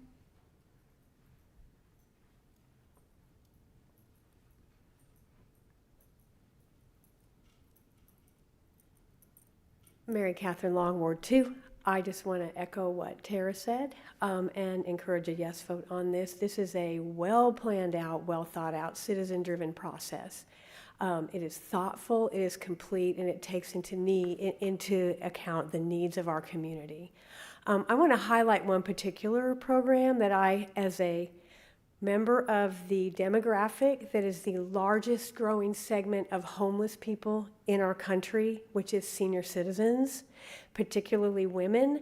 The emergency repair program is something that keeps people in their homes. It keeps elderly people, and it keeps people with disabilities, and it keeps low-income people in their homes. It's a really quick, and I'm not going to say it's easy, but it's a very simple thing. You live in a home, your heating system went out. Losing your heating system could keep you from being able to stay in your home. And if you meet the guidelines, which are really pretty generous, you can get help and you can stay in your home. And I personally have 2 friends who are both senior women who have disabilities who are able to stay in their home because of the emergency repair program assistance. So it's not just about the big picture, it's about those little things that you all are able to do that really impact people who live in our community. So 2 thumbs up. Thank you. That's all, Mayor. Anyone else from the public that has not spoken on this item that would like to speak? Please.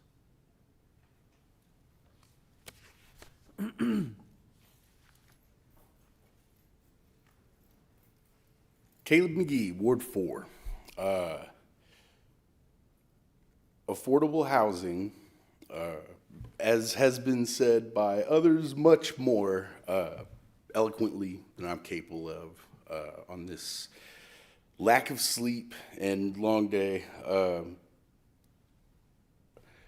Affordable housing is the answer to homelessness. What people need is to be able to live somewhere.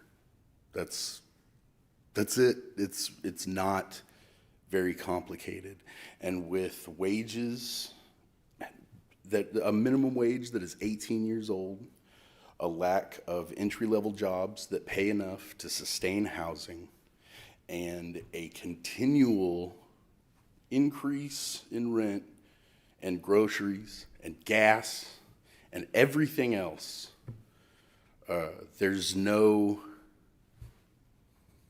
has to be housing for people to live in, or we're going to continue to have homeless people. The population will continue to grow. And I would also like to back what Mary Catherine said after spending a couple of years or working at the shelter just next door. There are a ton of seniors, a ton of disabled people on the streets. Some of them have family problems, some of them get scammed, but it takes one buck of that bull and you're in the dirt.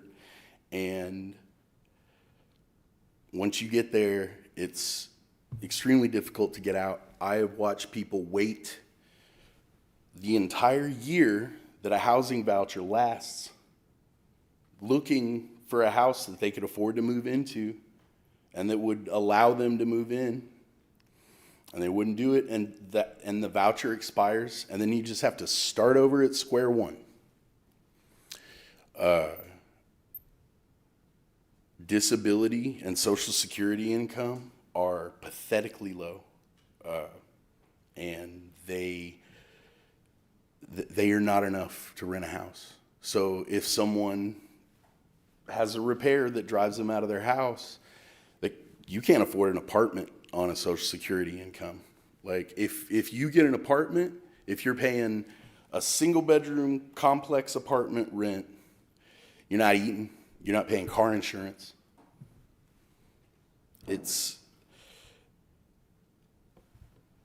And The condition continues because we don't address what it is, and it's greed. It is greed.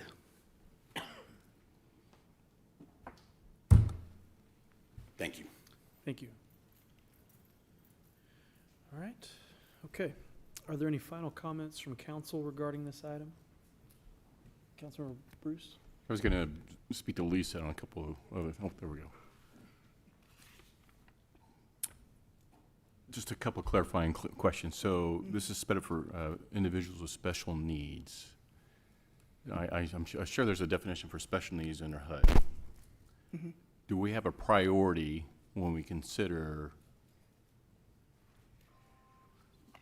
Such as for the clients that we are? Well, yeah, I'm thinking elderly. I'm 100%, you know, Yeah. I get it. I get it. Um, You know, there's way too much demand to Well, the good and bad news is it's a steady stream of the demand. And so we take them as they come.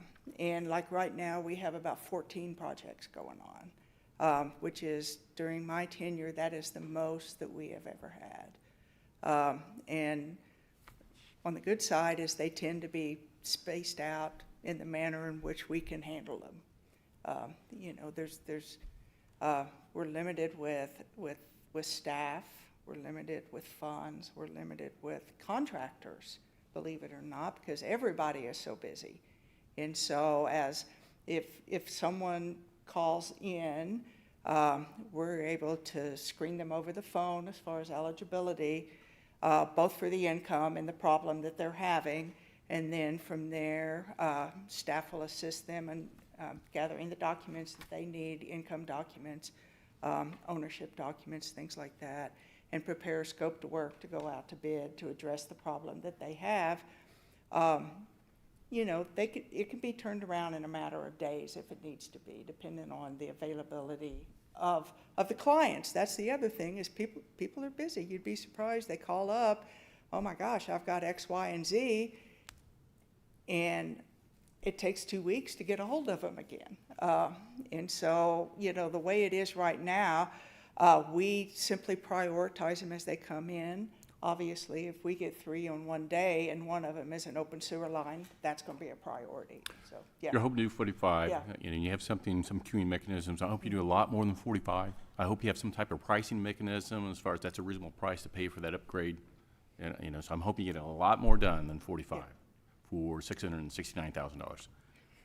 The other question I had, so we talked about the special needs and definition. The other question I had was, you're spending $60,000 on voucher program, and that's just to get individuals that are capable of running property, their awareness. You're going to spend $60,000 on their awareness, from what I understand, so they'll take the vouchers.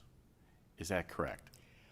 Well, the situation that we had starting in about 2020 was there were several large complexes in Norman that sold, and they were under new management out of state, and they just came in and said, we are no longer accepting Section 8 vouchers for whatever reason. They had bad experiences in other communities or whatever, and overnight we lost the majority of units that were available for Section 8 rental. And so as Caleb was saying, is people would get a voucher and they would have 6 months, 12 months to try to locate a unit. There were no units available, and so that voucher would go back.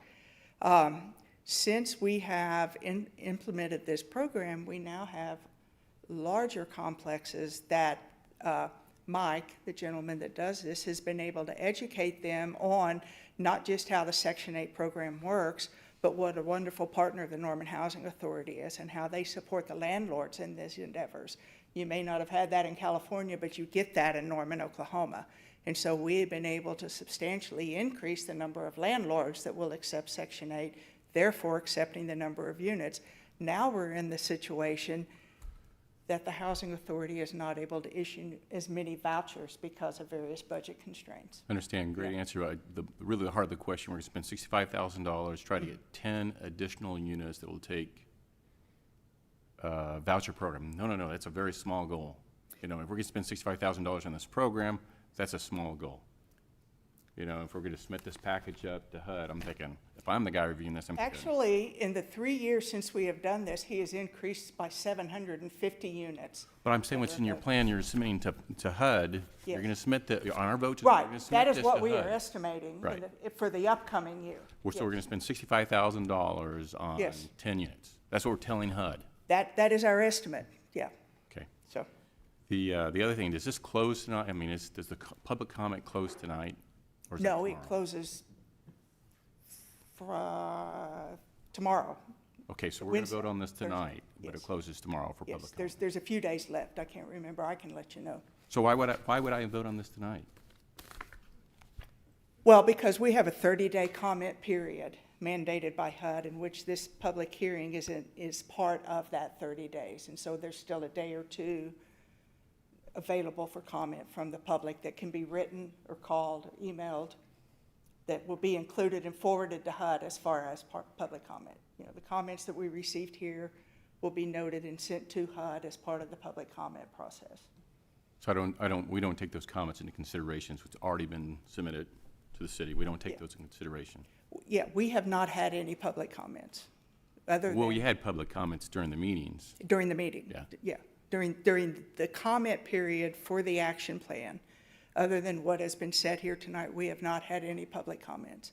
Okay. We have summaries of the meetings that we have had that are included, but they aren't specific comments about the action plan. So, No other questions? Councilmember Kirby? I just want to say thank you for everything you do. I have worked with your agency over the years with the different realtors that I've worked for, and y'all do go above and beyond to make sure that the realtors are not put in harm's way, any damage is done. So I feel like y'all really do utilize your funding like you present it to us. So I just wanted to say thank you for taking your time and doing such a great job over the years representing the community. all right, thank you all for your support over the years. So, Councilmember Grant? Yes. Also, thank you for all the work that you put into this, as well as the committee members that were giving their time to, work with what we have. When you said that funding is down, what did we lose compared to last year's? I think both of them were between 15 and 20,000. Both programs were a reduction, and it's based upon, the formula hasn't changed. It's the congressional appropriation for the programs. Right. So when we talk about systemic issues, and then construction is also up. So what we could build Substantially. for 319,000 and change, that doesn't go as far in today's dollars. Not at all. One other thought about this. Oh, yes. Maybe some people weren't in the previous meeting. So what was the number of people waiting currently to approve for a voucher? 641, I believe, are on the Section 8 waiting list. Yeah, so what a mountain to climb. Yeah. And then we had 14 people waiting in our current shelter who have vouchers but can't leave, so that leaves 14 people on the street. Yes. Well, no, I'm sorry. They're on the waiting list, and the waiting list is a couple steps, and they have met everything to where on the waiting list, just waiting to move up to get their voucher. Right. So, So there we got a big bottleneck.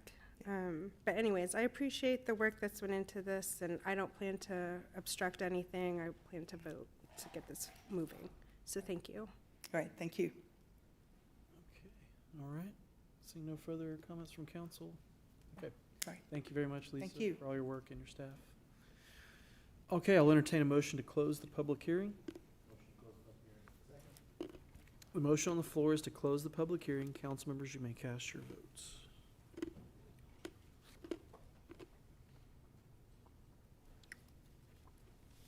All votes have been cast, and the motion to close the public hearing passes unanimously. The public hearing is now closed. All right, I'll entertain a motion to of Housing and Urban Development. Second. The motion on the floor is to authorize submission of the application to HUD. Council members, you may cast your votes.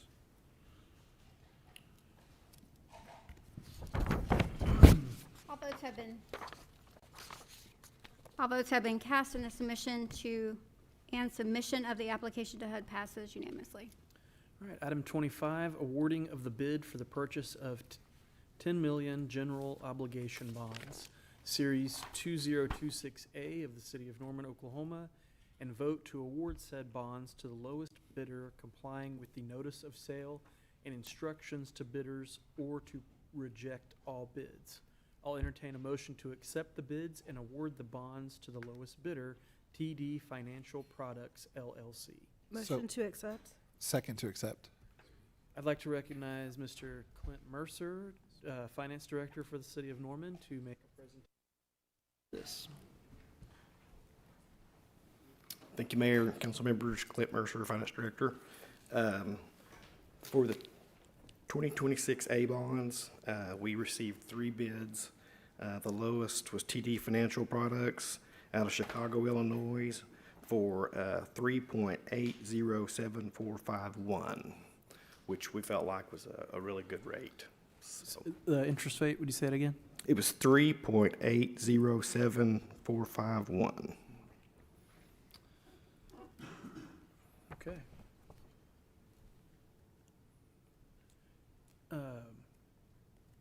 Anything further that you need to? No, that's Okay. it.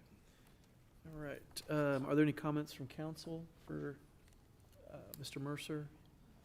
Looks like a 3.8 on that. Okay, yeah, that's pretty good. Anything under 4 Deal. we were going to be happy with. Okay, seeing no comments, okay.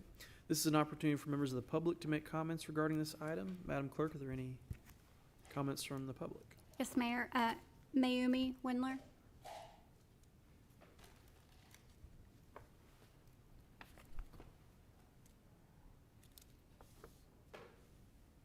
Hello, Mayumi Windler, Ward 2. So when I was looking at the agenda, I was kind of curious. Okay, so this one is for the bridge bonds, and I wanted to know, what the progress had been made. And I did get that information in an email, but I kind of wish that it would have been presented here also for the public, so that everybody would know that, okay, this was from the bridge bonds, these are the ones that have been completed, these are the ones that are in progress, these are the ones left to do. Then my other question now is that percentage a good percentage? What did we get in 2024 for the original set of the bridge bonds? Or do we know? Not off the top of our heads. 3.5, I think. Okay, so pretty comparable. Okay, all right, thank you. Thank you. Next week's CPTC, I don't think Scott's still here, but maybe we can get a update from staff about the bridge bond and what's been done so far. Yep, I know we've we've sent completed the a couple. data. We've completed a couple already. So, Absolutely. okay. Any other public And on comments? budget. Yeah, I'm just writing this note down, so Oh, yeah. get it on your agenda. Thank you. Okay. Cindy Rogers? Okay.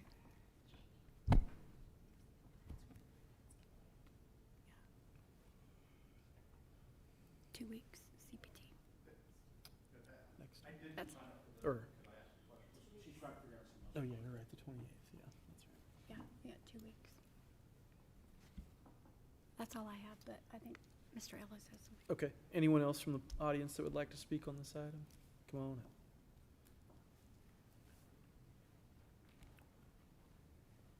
Steve Ellis, Ward 4. I'm just deaf, so I didn't hear all of the things that came after the decimal. It was 3.8 what? 07451. 07451. 07451. Okay, thank you. Thank you. Anyone else in the audience that would like to speak on this item? Seeing none. All right, any final comments from council regarding this item? Councilmember Bruce? I need a clarification here regarding the staff report, and I haven't been around for bonds.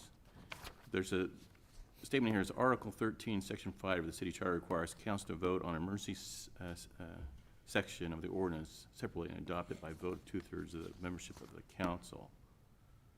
Emergency section of the ordinance, how does that apply to? So typically an ordinance becomes effective 30 days after council's action. In this case, we have bids pending, so an emergency clause allows it to become effective immediately. So we can execute and actually move proceeds into the budget and allow that work to begin pretty darn quick. It's a timing thing with the bids. So do we have any outstanding items on this? I don't think there is, but is there Not any? that I'm aware of. Okay. All right. Any other comments from council? Seeing none? Okay. The motion on the floor is to accept the bids and award the bonds to the lowest bidder, TD Financial Products, LLC.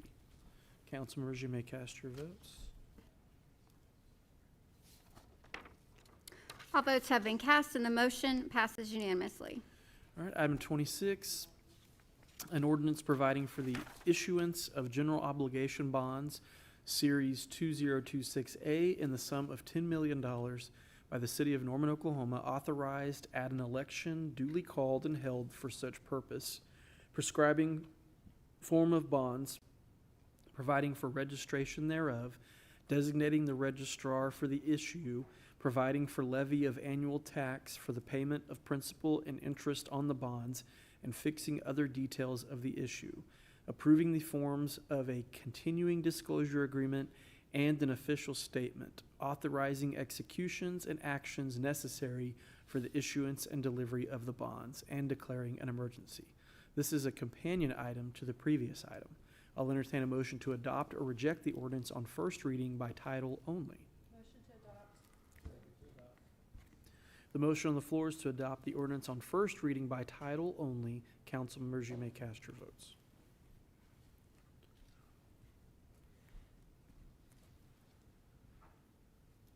All votes have been cast and the motion to adopt the ordinance on first reading by title only passes unanimously. I'll entertain a motion to adopt or reject the ordinance on second reading, section by section. Are there any comments from council? Seeing none. Okay, this is an opportunity for members of the public to make comments regarding this item. Madam Clerk, is anyone signed up to speak? Yes, Mayor. Stephen Ellis.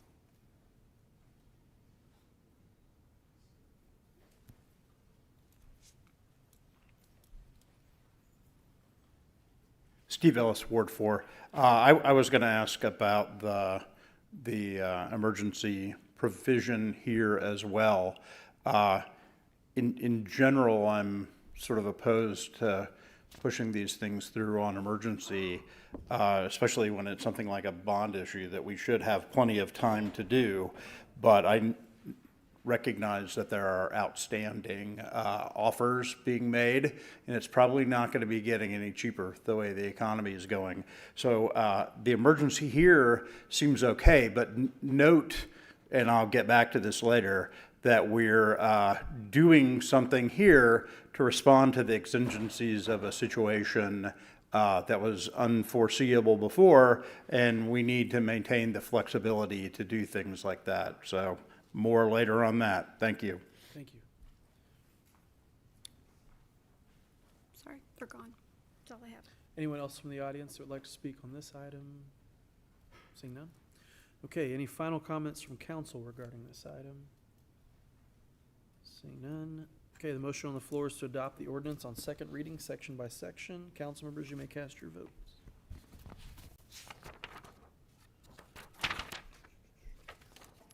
All votes have been cast and the motion to adopt the ordinance on second reading, section by section, passes unanimously. Because this ordinance has an emergency clause, this next motion does require a supermajority of votes to pass. I'll entertain a motion to approve the emergency clause in section 10. Motion to approve. Okay, and clerk will provide results. Go ahead and cast your votes. Yes, sorry. Yes.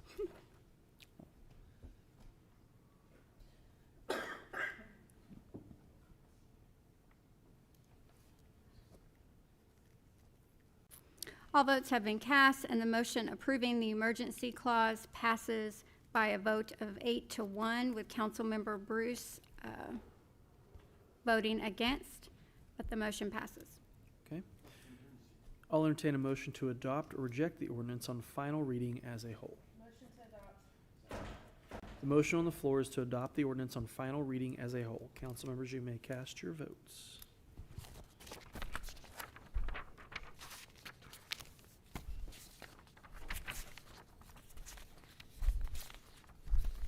All votes have been cast, and the motion to adopt the ordinance on final reading passes by a vote of 8-1, with Councilmember Bruce voting against. Item 27, awarding the bid for the purchase of $17 million general obligation bonds, Series 2026B of the City of Norman, Oklahoma, and vote to award said bonds to the lowest bidder complying with the notice of sale and instructions to bidders, or to reject all bids. I'll entertain a motion to accept the bids and award the bonds to the lowest bidder, TD Financial Products, LLC.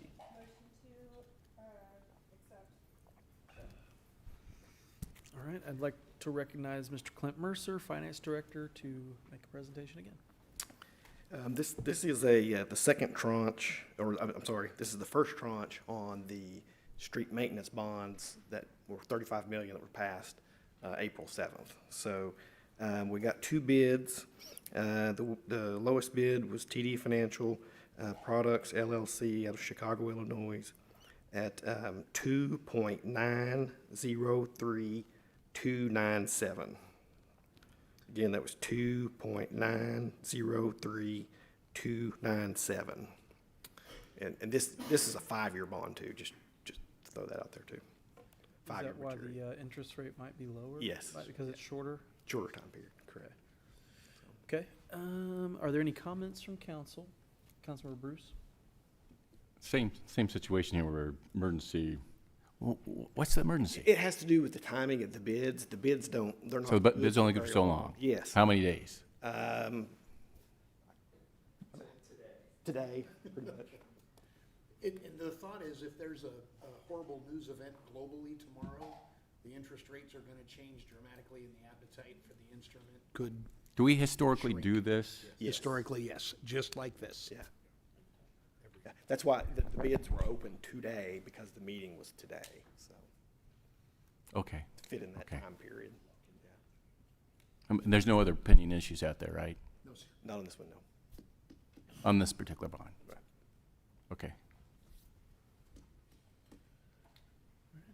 Seeing no further comments from council, this is an opportunity for members of the public to make comments regarding this item. Madam Clerk, has anyone signed up?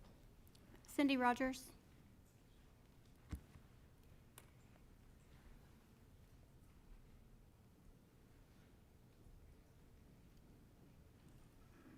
Cindy Rogers, Ward 4. I share concerns about the emergency clause. So, why couldn't you have approved this and then issued bids, or approved issuing bonds a month ago or weeks ago? So this sort of sets it up like, oh, it's an emergency now. And I think that process of doing that is convoluted, and I would prefer we didn't do it that way. Like, you approve getting bids, and then you approve, and then you see what the bids are, and you decide to accept them or not. So sort of forcing it to be an emergency because you like the bids, I don't think that's an appropriate way of doing it. Thank you. Bennett? Okay, anyone else from the audience that would like to speak on this item? Okay. Are there any final comments from council regarding this item? Seeing none, the motion on the floor is to accept the bids and award the bonds to the lowest bidder, TD Financial Products, LLC. Council members, you may cast your votes.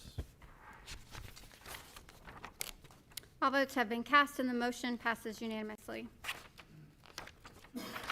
Item 28, ordinance 0-2526-62, an ordinance providing for the issuance of general obligation bonds, Series 2026B, in the sum of $17 million by the City of Norman, Oklahoma, authorized at an election duly called and held for such purpose, prescribing form of bonds, providing for registration thereof, designating the registrar for the issue, providing for levy of an annual tax for the payment of principal and interest on the bonds, and fixing other details of the issue, approving the forms of a continuing disclosure agreement and an official statement, authorizing executions and actions necessary for the issuance and delivery of the bonds, and declaring an emergency. This is a companion item to the previous item. I'll entertain a motion to adopt or reject the ordinance on first reading by title only. Motion to adopt. The motion on the floor is to adopt the ordinance on first reading by title only. Council members, you may cast your votes. All votes have been cast, and the motion to adopt the ordinance on first reading by title only passes unanimously. I'll entertain a motion to adopt or reject the ordinance on second reading, section by section. Are there any comments from council regarding this item? Seeing none. This is an opportunity for members of the public to make comments regarding this item. Madam Clerk, is anyone signed up? Yes, Mayor. Stephen Ellis. That's all. Anyone else in the audience that would like to speak on this item?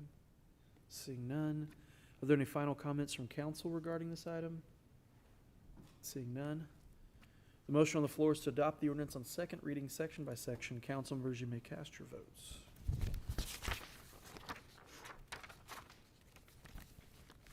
All votes have been cast, and the motion to adopt the ordinance on second reading, section by section, passes unanimously. Because this ordinance has an emergency clause, this next motion does require a supermajority of votes to pass. I'll entertain a motion to approve the emergency clause in section 10. All right, council members, you may cast your votes.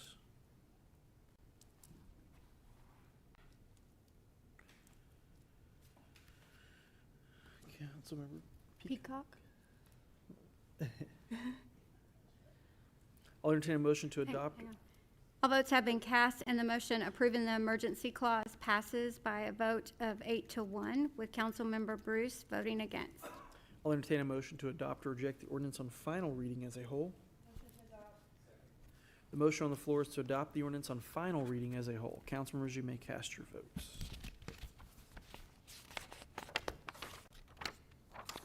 All votes have been cast, and the motion to adopt the ordinance on final reading passes by a vote of 8-1, with Councilmember Bruce voting against.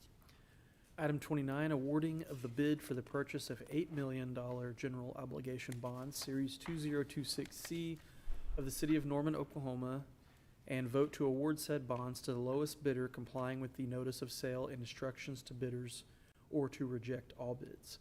I'll entertain a motion to accept the bid and award the bonds to the lowest bidder. Robert W. Baird and Company. Sorry. I'd like to recognize Mr. Clint Mercer, once again, Finance Director for City of Norman, to make a presentation on this one. Okay, as you guys know, this is for the homeless shelter that was approved on April 7th. And we had one bid come in for this from Robert Baird and Company out of Milwaukee, Wisconsin. And the rate was 3.801114. Again, that's 3.801114. So there wasn't a little bit of concern in that we only got one bid on this, but it is important to know that this is a 20-year bond.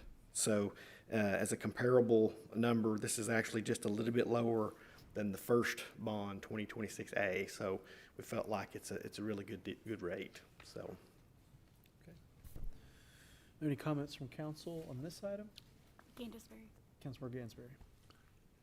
Thank you for pointing that out about the interest rate. I was going to point that out as well to let everybody all the watchdogs out there about the shelter know that that's 3.801114 compared to 3.807451, which great job with only having the one. And for also the math people for the shelter that wants transparency, that comes out to $3,416,312, just in case you wondered. All right. This is an opportunity for members of the public to make comments regarding this item. Madam Clerk, has anyone signed up? Cindy Rogers. That's all. Anyone else in the audience that would like to speak, please?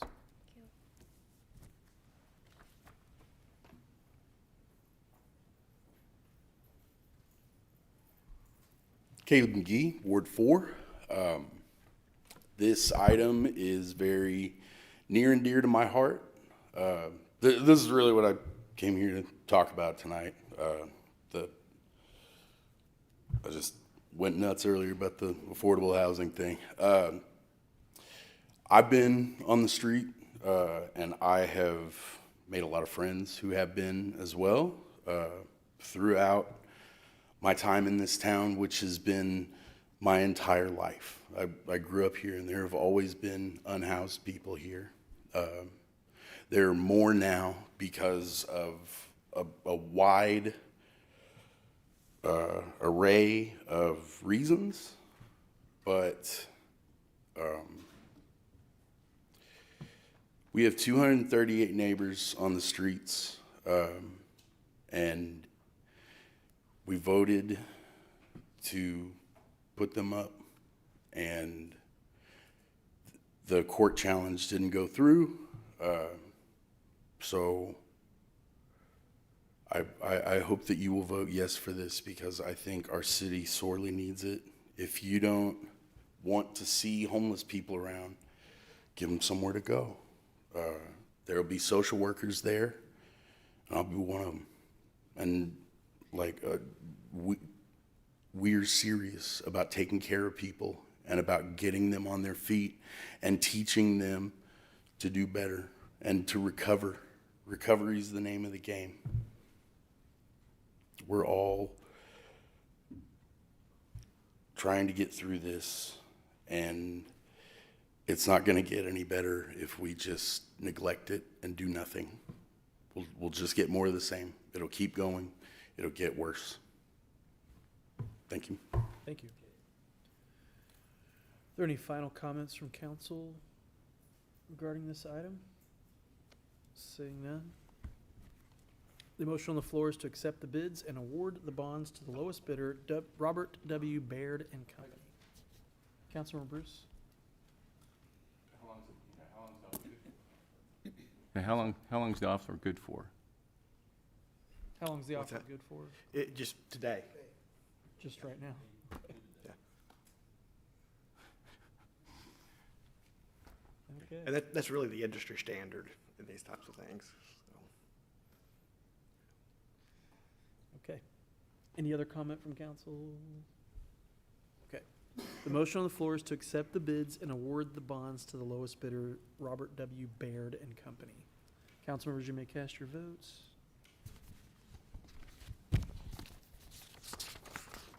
All votes have been cast, and the motion passes unanimously.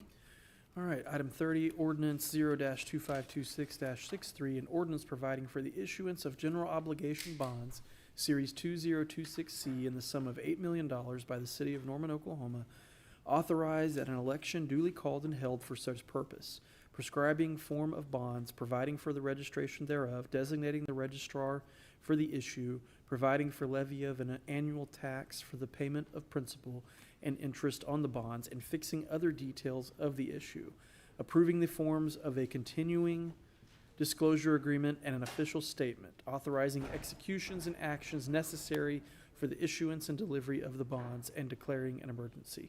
This is a companion item to the previous item. I'll entertain a motion to adopt or reject the ordinance on first reading by title only. The motion on the floor is to adopt the ordinance on first reading by title only. Council members, you may cast your votes.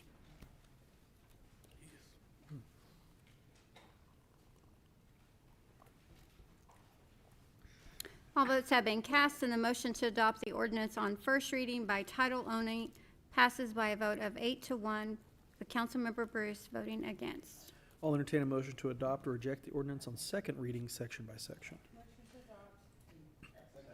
All right, any final comments from council? Seeing none. Councilmember Bruce? Once again, we say declaring an emergency because we have to get it awarded. Yes, sir. Yeah, yeah. It does put you in a box, doesn't it? It does. That is the system, unfortunately, and this is not unique to Norman, Oklahoma. This is the municipal bond market nationwide. It really has to do with the ordinance part. That's required to accept bids. Is that our ordinance or a state or what? Well, it's just the industry. They're not going to put a bid out there, just like city manager was saying. They're not going to put that out there when things could change dramatically and be locked in for that period of time. So, and these are big players. You know? I understand. Yeah, these are big guys. So. But you would think our internal process would think through that and would be ahead of that before we call for, hey, we got to get this done tonight. Well, we don't know what the bid is, so we can't call for it any sooner. That's why we have the bid on the day of the council meeting. So, Everything's written and we just need to fill in the blank. We got that this morning. We accepted bids this morning. yeah, they bid at 10:30, 10:45, and 11, the 3 different series. So, Okay. Any other comments from council? Okay. This is an opportunity for members of the public to make comments regarding this item. Madam Clerk, has anyone signed up? Yes, Mayor. Stephen Ellis? Okay. That's all. Anyone else in the audience that would like to speak on this item? Okay. Are there any final comments from council regarding this item? Seeing none? Correct. Yes. The motion on the floor is to adopt the ordinance on second reading, section by section. Council members, you may cast your votes.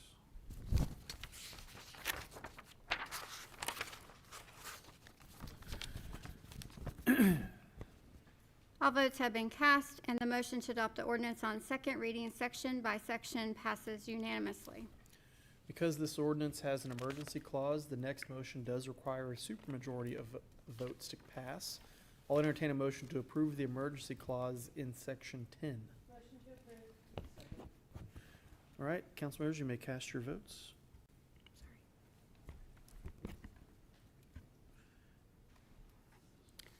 All votes have been cast, and the motion approving the emergency clause passes by a vote of 8-1, with Councilmember Bruce voting against. I'll entertain a motion to adopt or reject the ordinance on final reading as a whole. The motion on the floor is to adopt the ordinance on final reading as a whole. Council members, you may cast your votes.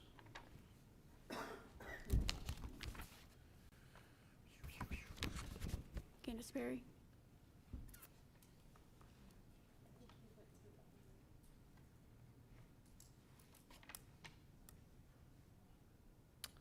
Did you want to wait for his vote to come back? I mean, he's here.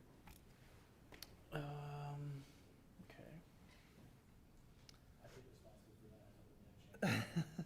You told him he had This is the time. last vote, too. Okay. Okay.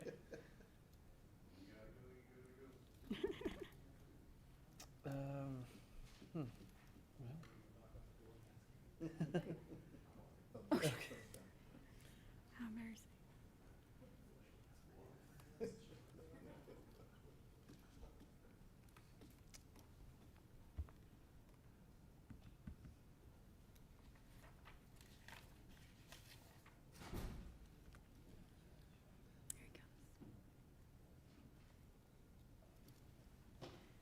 Councilmember Gandisberry, we are doing the final vote for the final reading. Oh, you did? Okay. Thank you, sir. I'm sorry. Okay. Now, all votes have been cast. The motion passes by a vote of 8-1, with Councilmember Bruce voting against. Okay. All right, miscellaneous comments. This is an opportunity for citizens to address City Council. Due to Open Meeting Act regulations, council is not able to participate in discussion during miscellaneous comments. Remarks should be directed to the council as a whole and limited to 4 minutes or less. Anyone signed up for miscellaneous? Yes, Mayor. Stephen Ellis?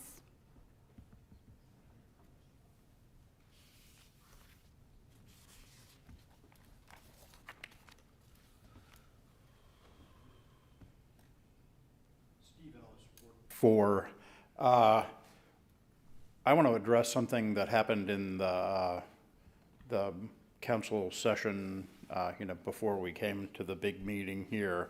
And I think what needs to be clear tonight is whether or not the Kate Park campers are going to be trespassed this week. Can we let them just get to next Tuesday by means of enforcement discretion, the grounds of which would be that dispersion of this encampment would be worse for both the campers and riskier for the city. If the city is really going to be held liable for the impact of unhoused people on neighborhoods, then it doesn't escape that liability by dispersing the Kate encampment. If anything, it increases its liability risk by adding more neighborhoods to the people who might want to sue or something like that. It also doesn't make any sense for the people who are there. It's not good to push people away from sanitary facilities, trash services, transportation, mental health appointments, and the like. This is actually a pretty good place for them to be. Admittedly, the shelter area will be better. We don't need to give people the right to be there, however. I mean, one of the things that I thought was screwing up the conversation before was the idea was, well, we have to make a nice little legal loophole for people to be there. And it doesn't actually have to be that way. We can just not cite or arrest them unless they're committing a non-trespass harm. We can acknowledge a general rule without using that rule to harm people. That's how policing discretion works, right? You don't go after fleeing felons in a high-speed car chase because of the dangers that it poses to the community, even if it turns out that the felon might get away, right? We try to take into account those things. That might even be enough to avoid any problems with the state, right? It's not like the state is chomping at the bit to act. The mental health department is in huge disarray. The sheriff's office is in disarray. We're acknowledging the point of the park, so we're not going back on our word on what we said we were going to do. No one's getting the right to violate the law. We're just not making things worse. My plan was to quote to you some Aristotle that's really classic on this from his Politics. I am a philosophy professor in my day job. But it was easier to find the point in Aquinas on my phone. So I'm going to give you a little Aquinas here that goes to this point. Every law is directed at the common weal of men and derives the force and nature of law accordingly. Now, it happens that often the observance of some point of law conduces to the commonweal in the majority of cases, and yet in some cases is very hurtful. Since the lawgiver cannot give view to every single case, he shapes the law according to what happens most frequently by directing his attention to the common good. Wherefore, if a case arise wherein the observance of that law would be hurtful to the general welfare, it should not be observed. You just don't enforce it when it turns out to be bad. That's actually something that we can do. We let our law enforcement officers do that. That's the main thing with this Kate camp.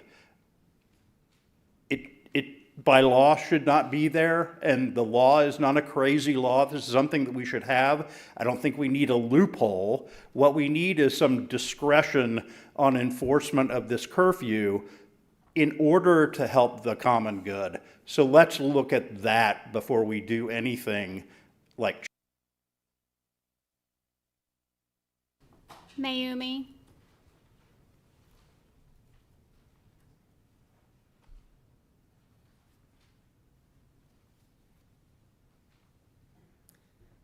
Hello again, I'm Amy Windler, Ward 2.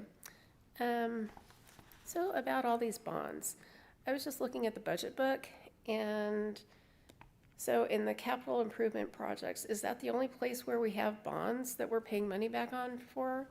So like for the 2024 year, it ends up being like 13 million-ish for the money we're paying back, and then for the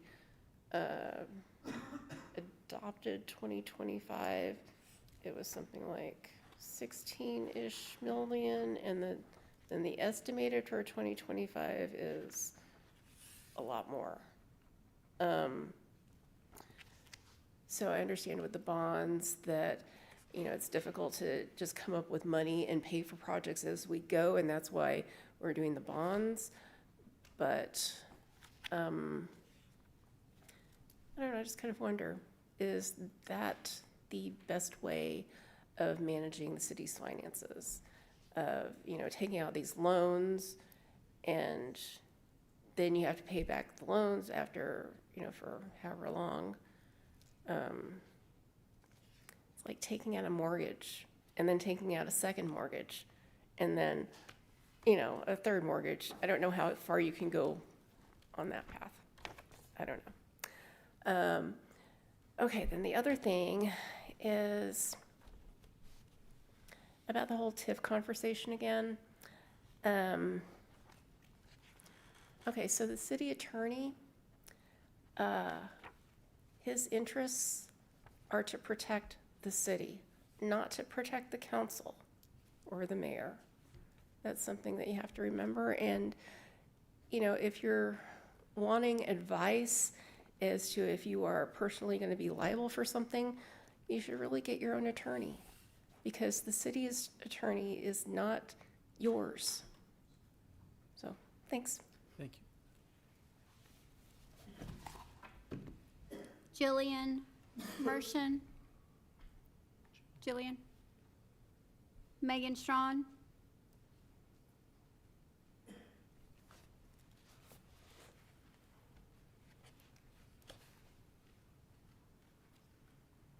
Hi all, my name is Megan Strawn. I live in Ward 2.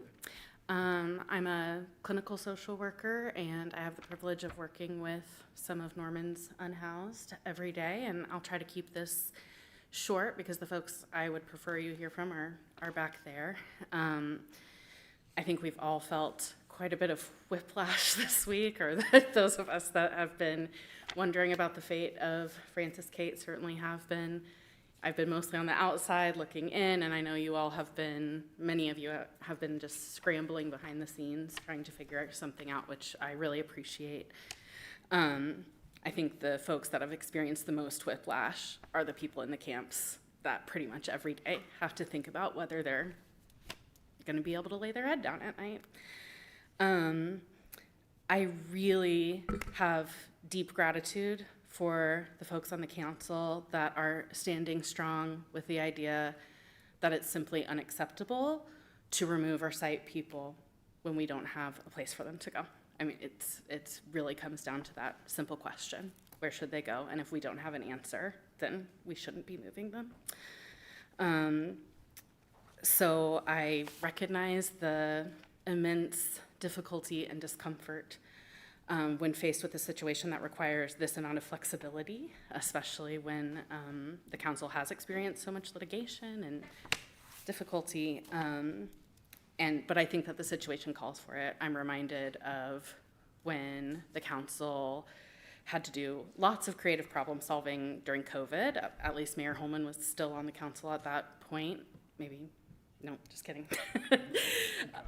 But, okay, so under immense pressure and fear, you all made lots of creative decisions to help keep Norman safe. And I would just encourage you to use that same amount of creativity, because the housing crisis is just as real a crisis as COVID was. So I'll leave it there. I appreciate you all working on this, and I just urge you to wait to use enforcement until we have some real solutions. Thank you. Thank you. Ella Crenshaw?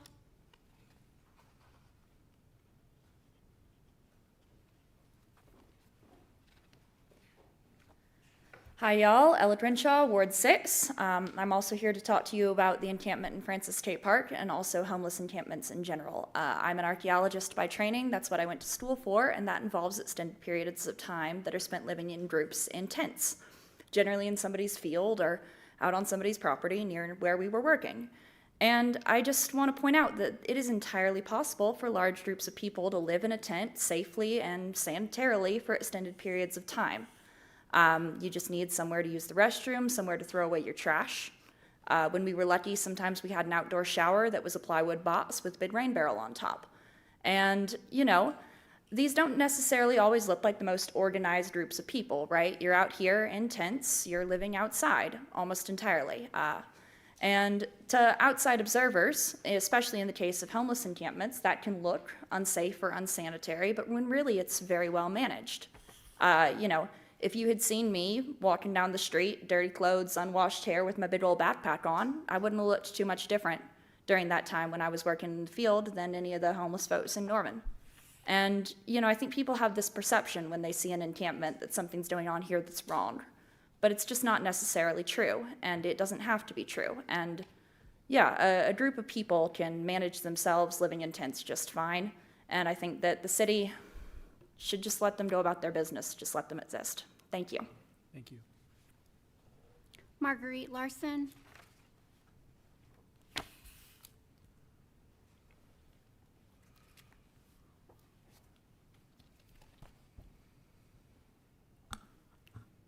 Marguerite Larson, Ward 6. I too am here to discuss our unhoused friends. And they are our friends. And you all just, I know that you have been taking time to go out there and visit with them and get to know them, but this is their community. This is how they are building relationships.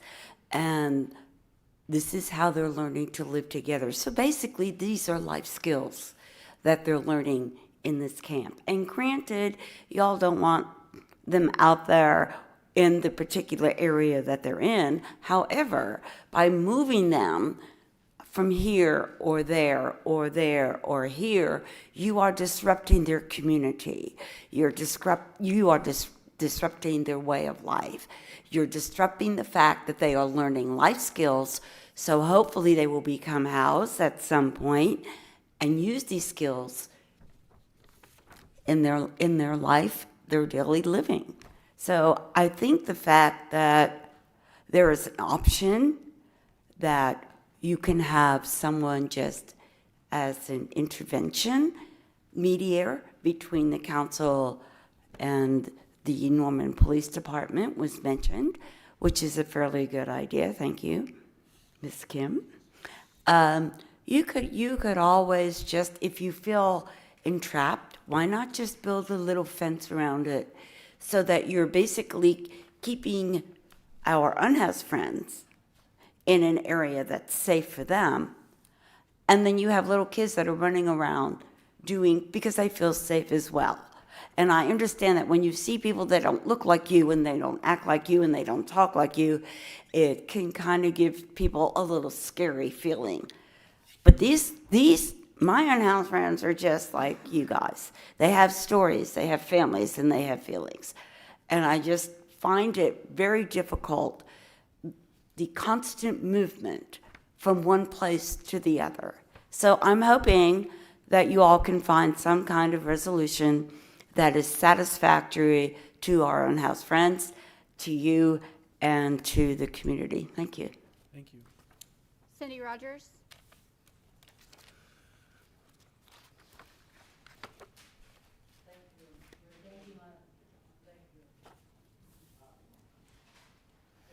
Cindy Rogers, still Ward 4.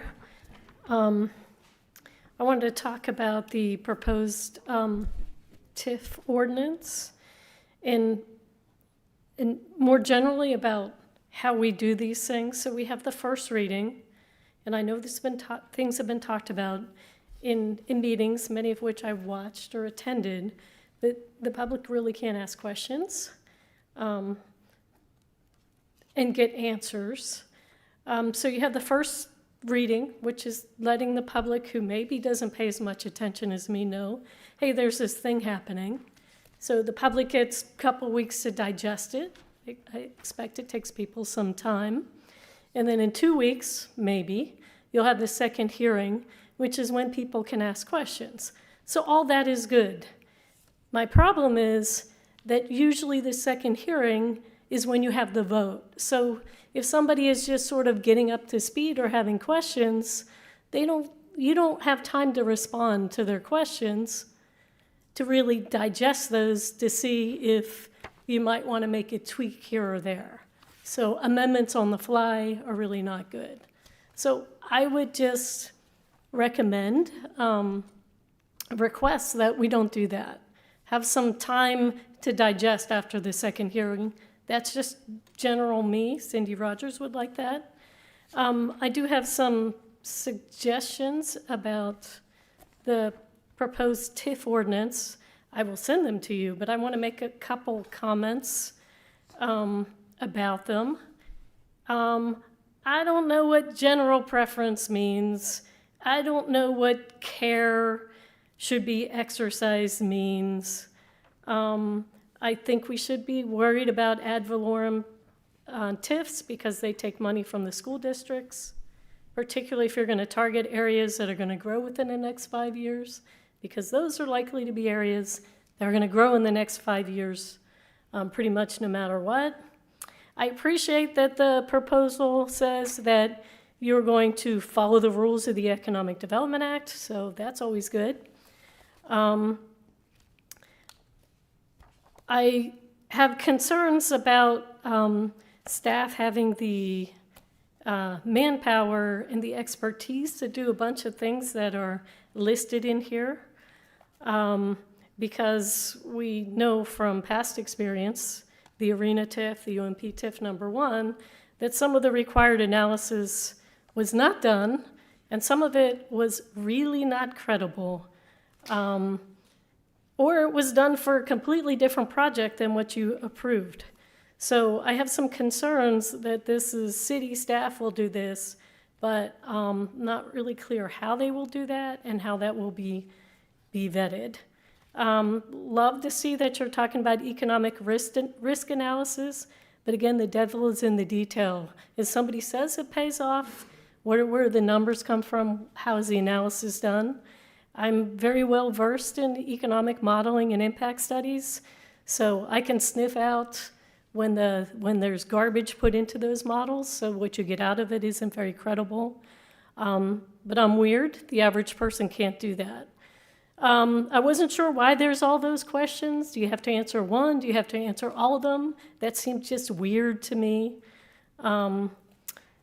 I'll send you more details later, but I think we need some more work. And I do like that you switch the order of the EDAB, and also you'll have an economist on it now. Thank you. Thank you. That's all I have, Mayor. Anyone else would like to speak in miscellaneous comment? Please approach the podium.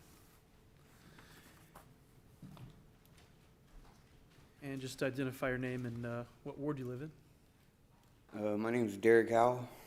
I believe it's Ward 4. Members of the council, I stand before you representing 50 neighbors currently sheltering in our city park. We're not just seeking a place to survive until the next day. We are committed to being stewards of the space we occupy. We understand the concerns regarding the park's condition, and we are here to offer a solution based on mutual respect and accountability to ensure this area remains safe and welcoming for every resident of this city. We have organized ourselves to implement the following. Active maintenance. We are establishing and rotating clean teams to patrol the grounds hourly, ensuring that no litter or debris is left behind. Zero tolerance for paraphernalia. We are committed to a strict clean zone policy. We will actively monitor the area to ensure it remains free of hazardous waste and paraphernalia, protecting both our group and the public. Self-governance, providing us a stable place of refuge during these times. You allow us the stability to manage our own footprint and keep the park in better condition than we found it. Please don't see us as a burden on the park, but as partners in its care. We are asking for safety, and in return, we pledge to maintain the dignity and cleanliness of this shared community space. Thank you. Thank you. Anyone else that would like to speak? Please come forward. Yeah.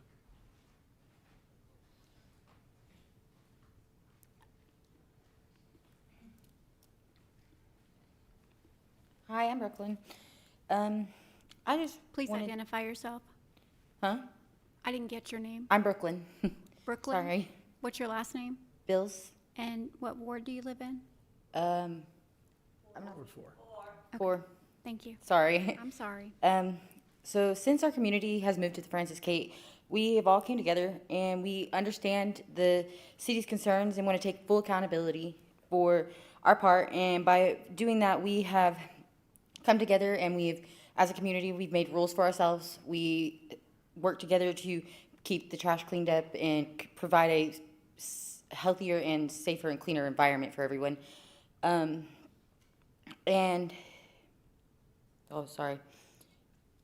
our rules, they take everyone's not only our considerations, but the city and the surrounding neighborhoods considerations or concerns into consideration.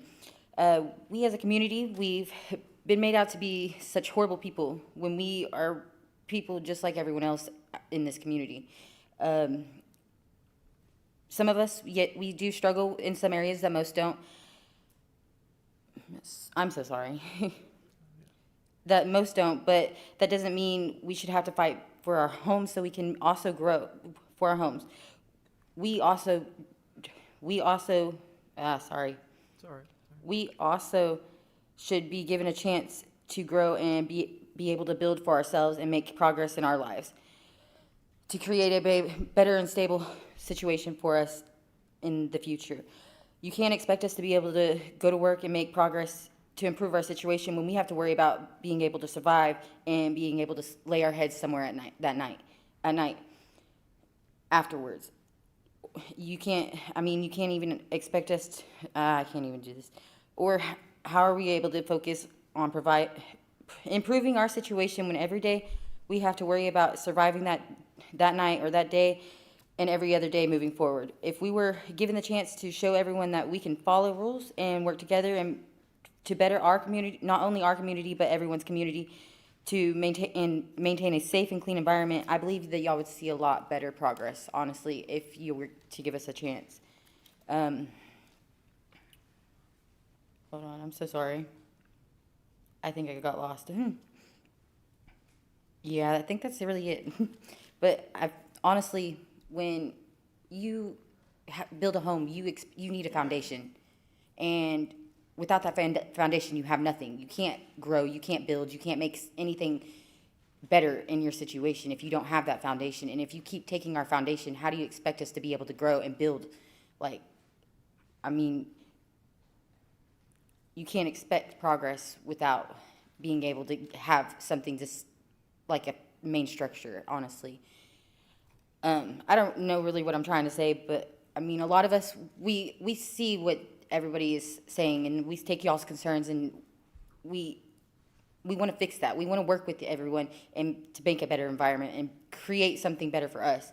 We don't, not all of us, that's not permanent for us. We know that's not permanent for us. We want better, but we can't get better if we're sitting here trying to survive every single day of our lives just to be able to have just a temporary foundation for that day or that night or however long it may be until they come and rip our homes from us again. A lot of us out here are mentally ill, disabled, and if you're asking like a woman like Lana, she's like my mom out there, if you're asking her to move her stuff every day, which herself, she cannot do that by herself. She has to hope somebody will help her. She doesn't have anybody out there helping her. Really, she don't, like most of the time it's either me or one of my friends helping her. How do you expect her to be able to go and improve her situation if she's sitting here having to find somebody to help her move if she can find that help?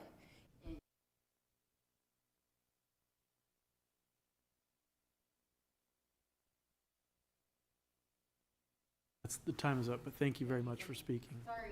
You're all good, thank you. Anyone else, please come on. Hi,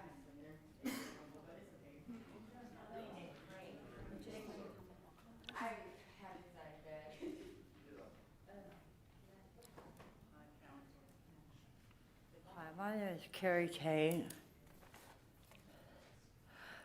To City Council, well, as you know, we live in tents at Francis State Park. I'm not speaking for everyone, but my tent is my home. My clothes from head to toe shows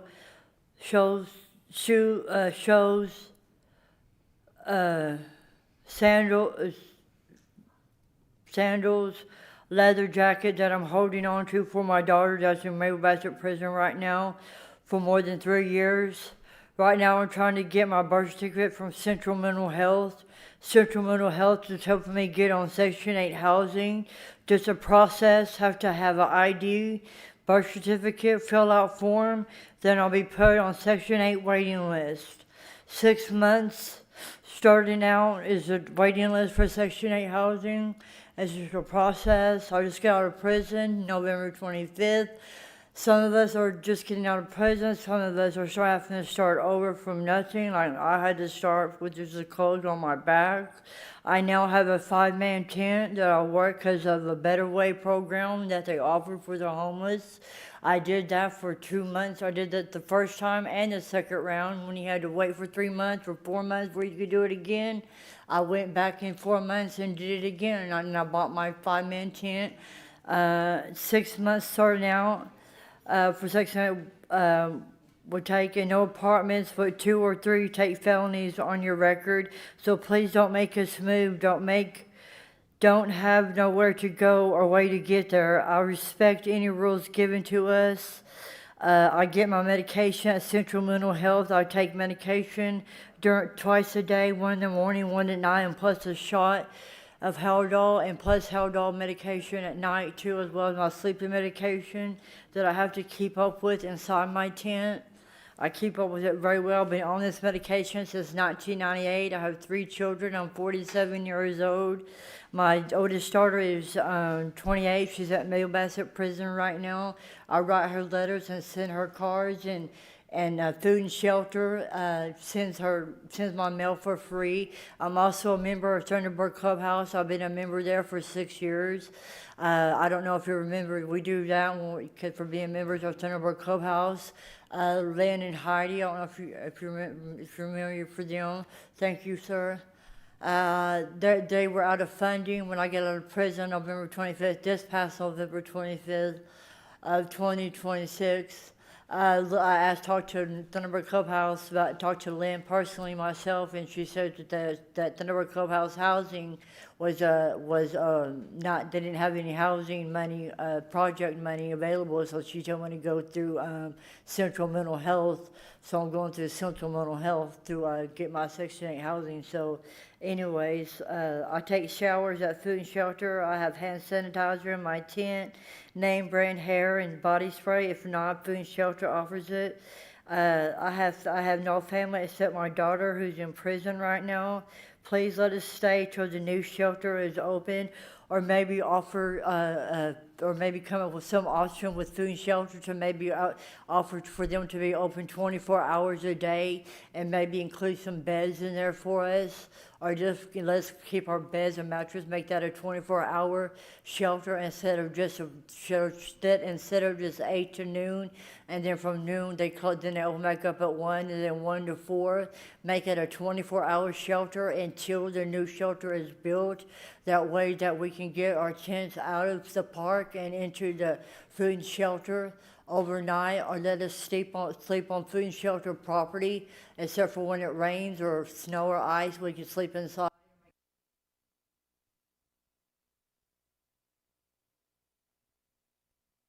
Have anywhere to go? Where y'all want us to go? To the river, where there's rocks and there's people. Thank you. And it takes miles and hours and minutes to get there on foot. And how are we supposed to carry our things when shopping carts is $1,000 fine? The time is up, but thank you so much for speaking. Thank you.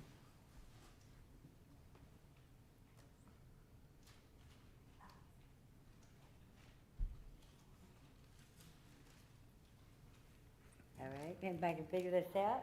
That one. That one, all right, all right.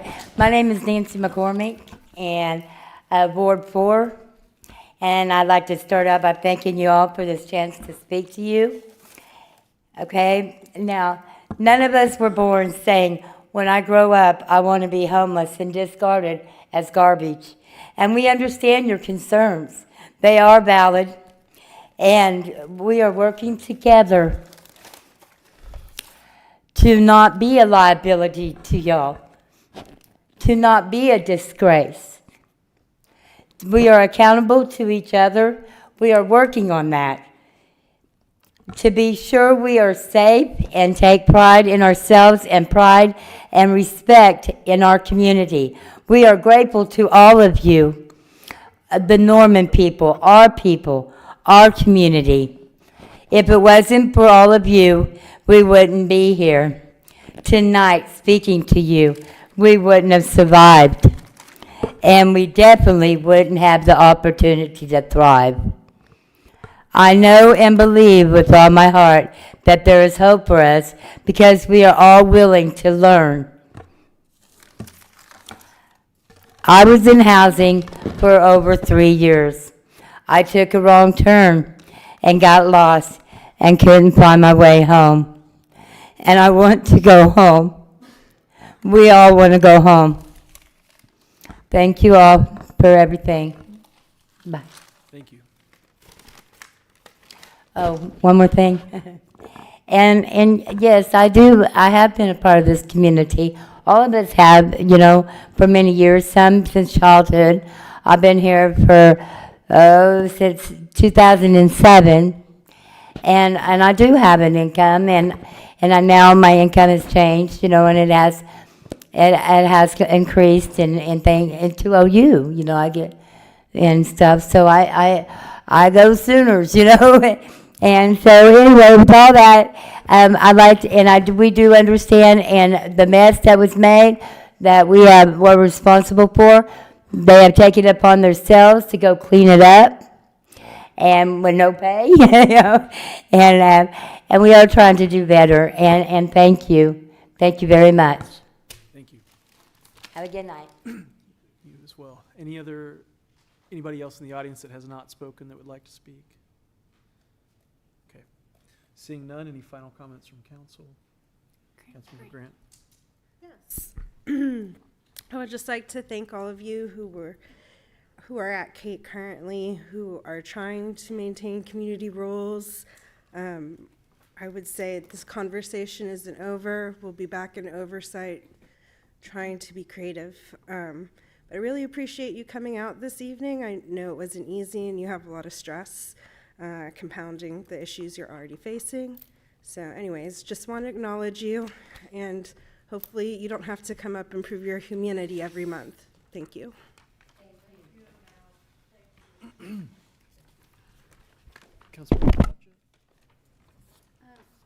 Yes, I also, I second what Councilmember Grant just said, and I just want you to know that we see you and we acknowledge you, and that you do have allies up here on the dais. So I just need you to know that we are trying really hard for you. Thank you. Well, we are, most of us anyway, I think, are closer to living in that park than we are to being Jeff Bezos or Elon Musk. So I just want everybody to think about that and how easy it could happen to any of us. And we would hope that if it did happen to us, that we might live in a place like Norman where we might have a shelter, we might have somewhere we could go, as dysfunctional as our situation is. But everyone is a neighbor, everyone is a friend, and a member of our community that we need to care about. So we will continue to discuss this issue. It's going to continue, like I said earlier, to be an issue we all deal with. So with that, thank you all so much for coming this evening and having the courage to get up and speak. And this meeting is adjourned.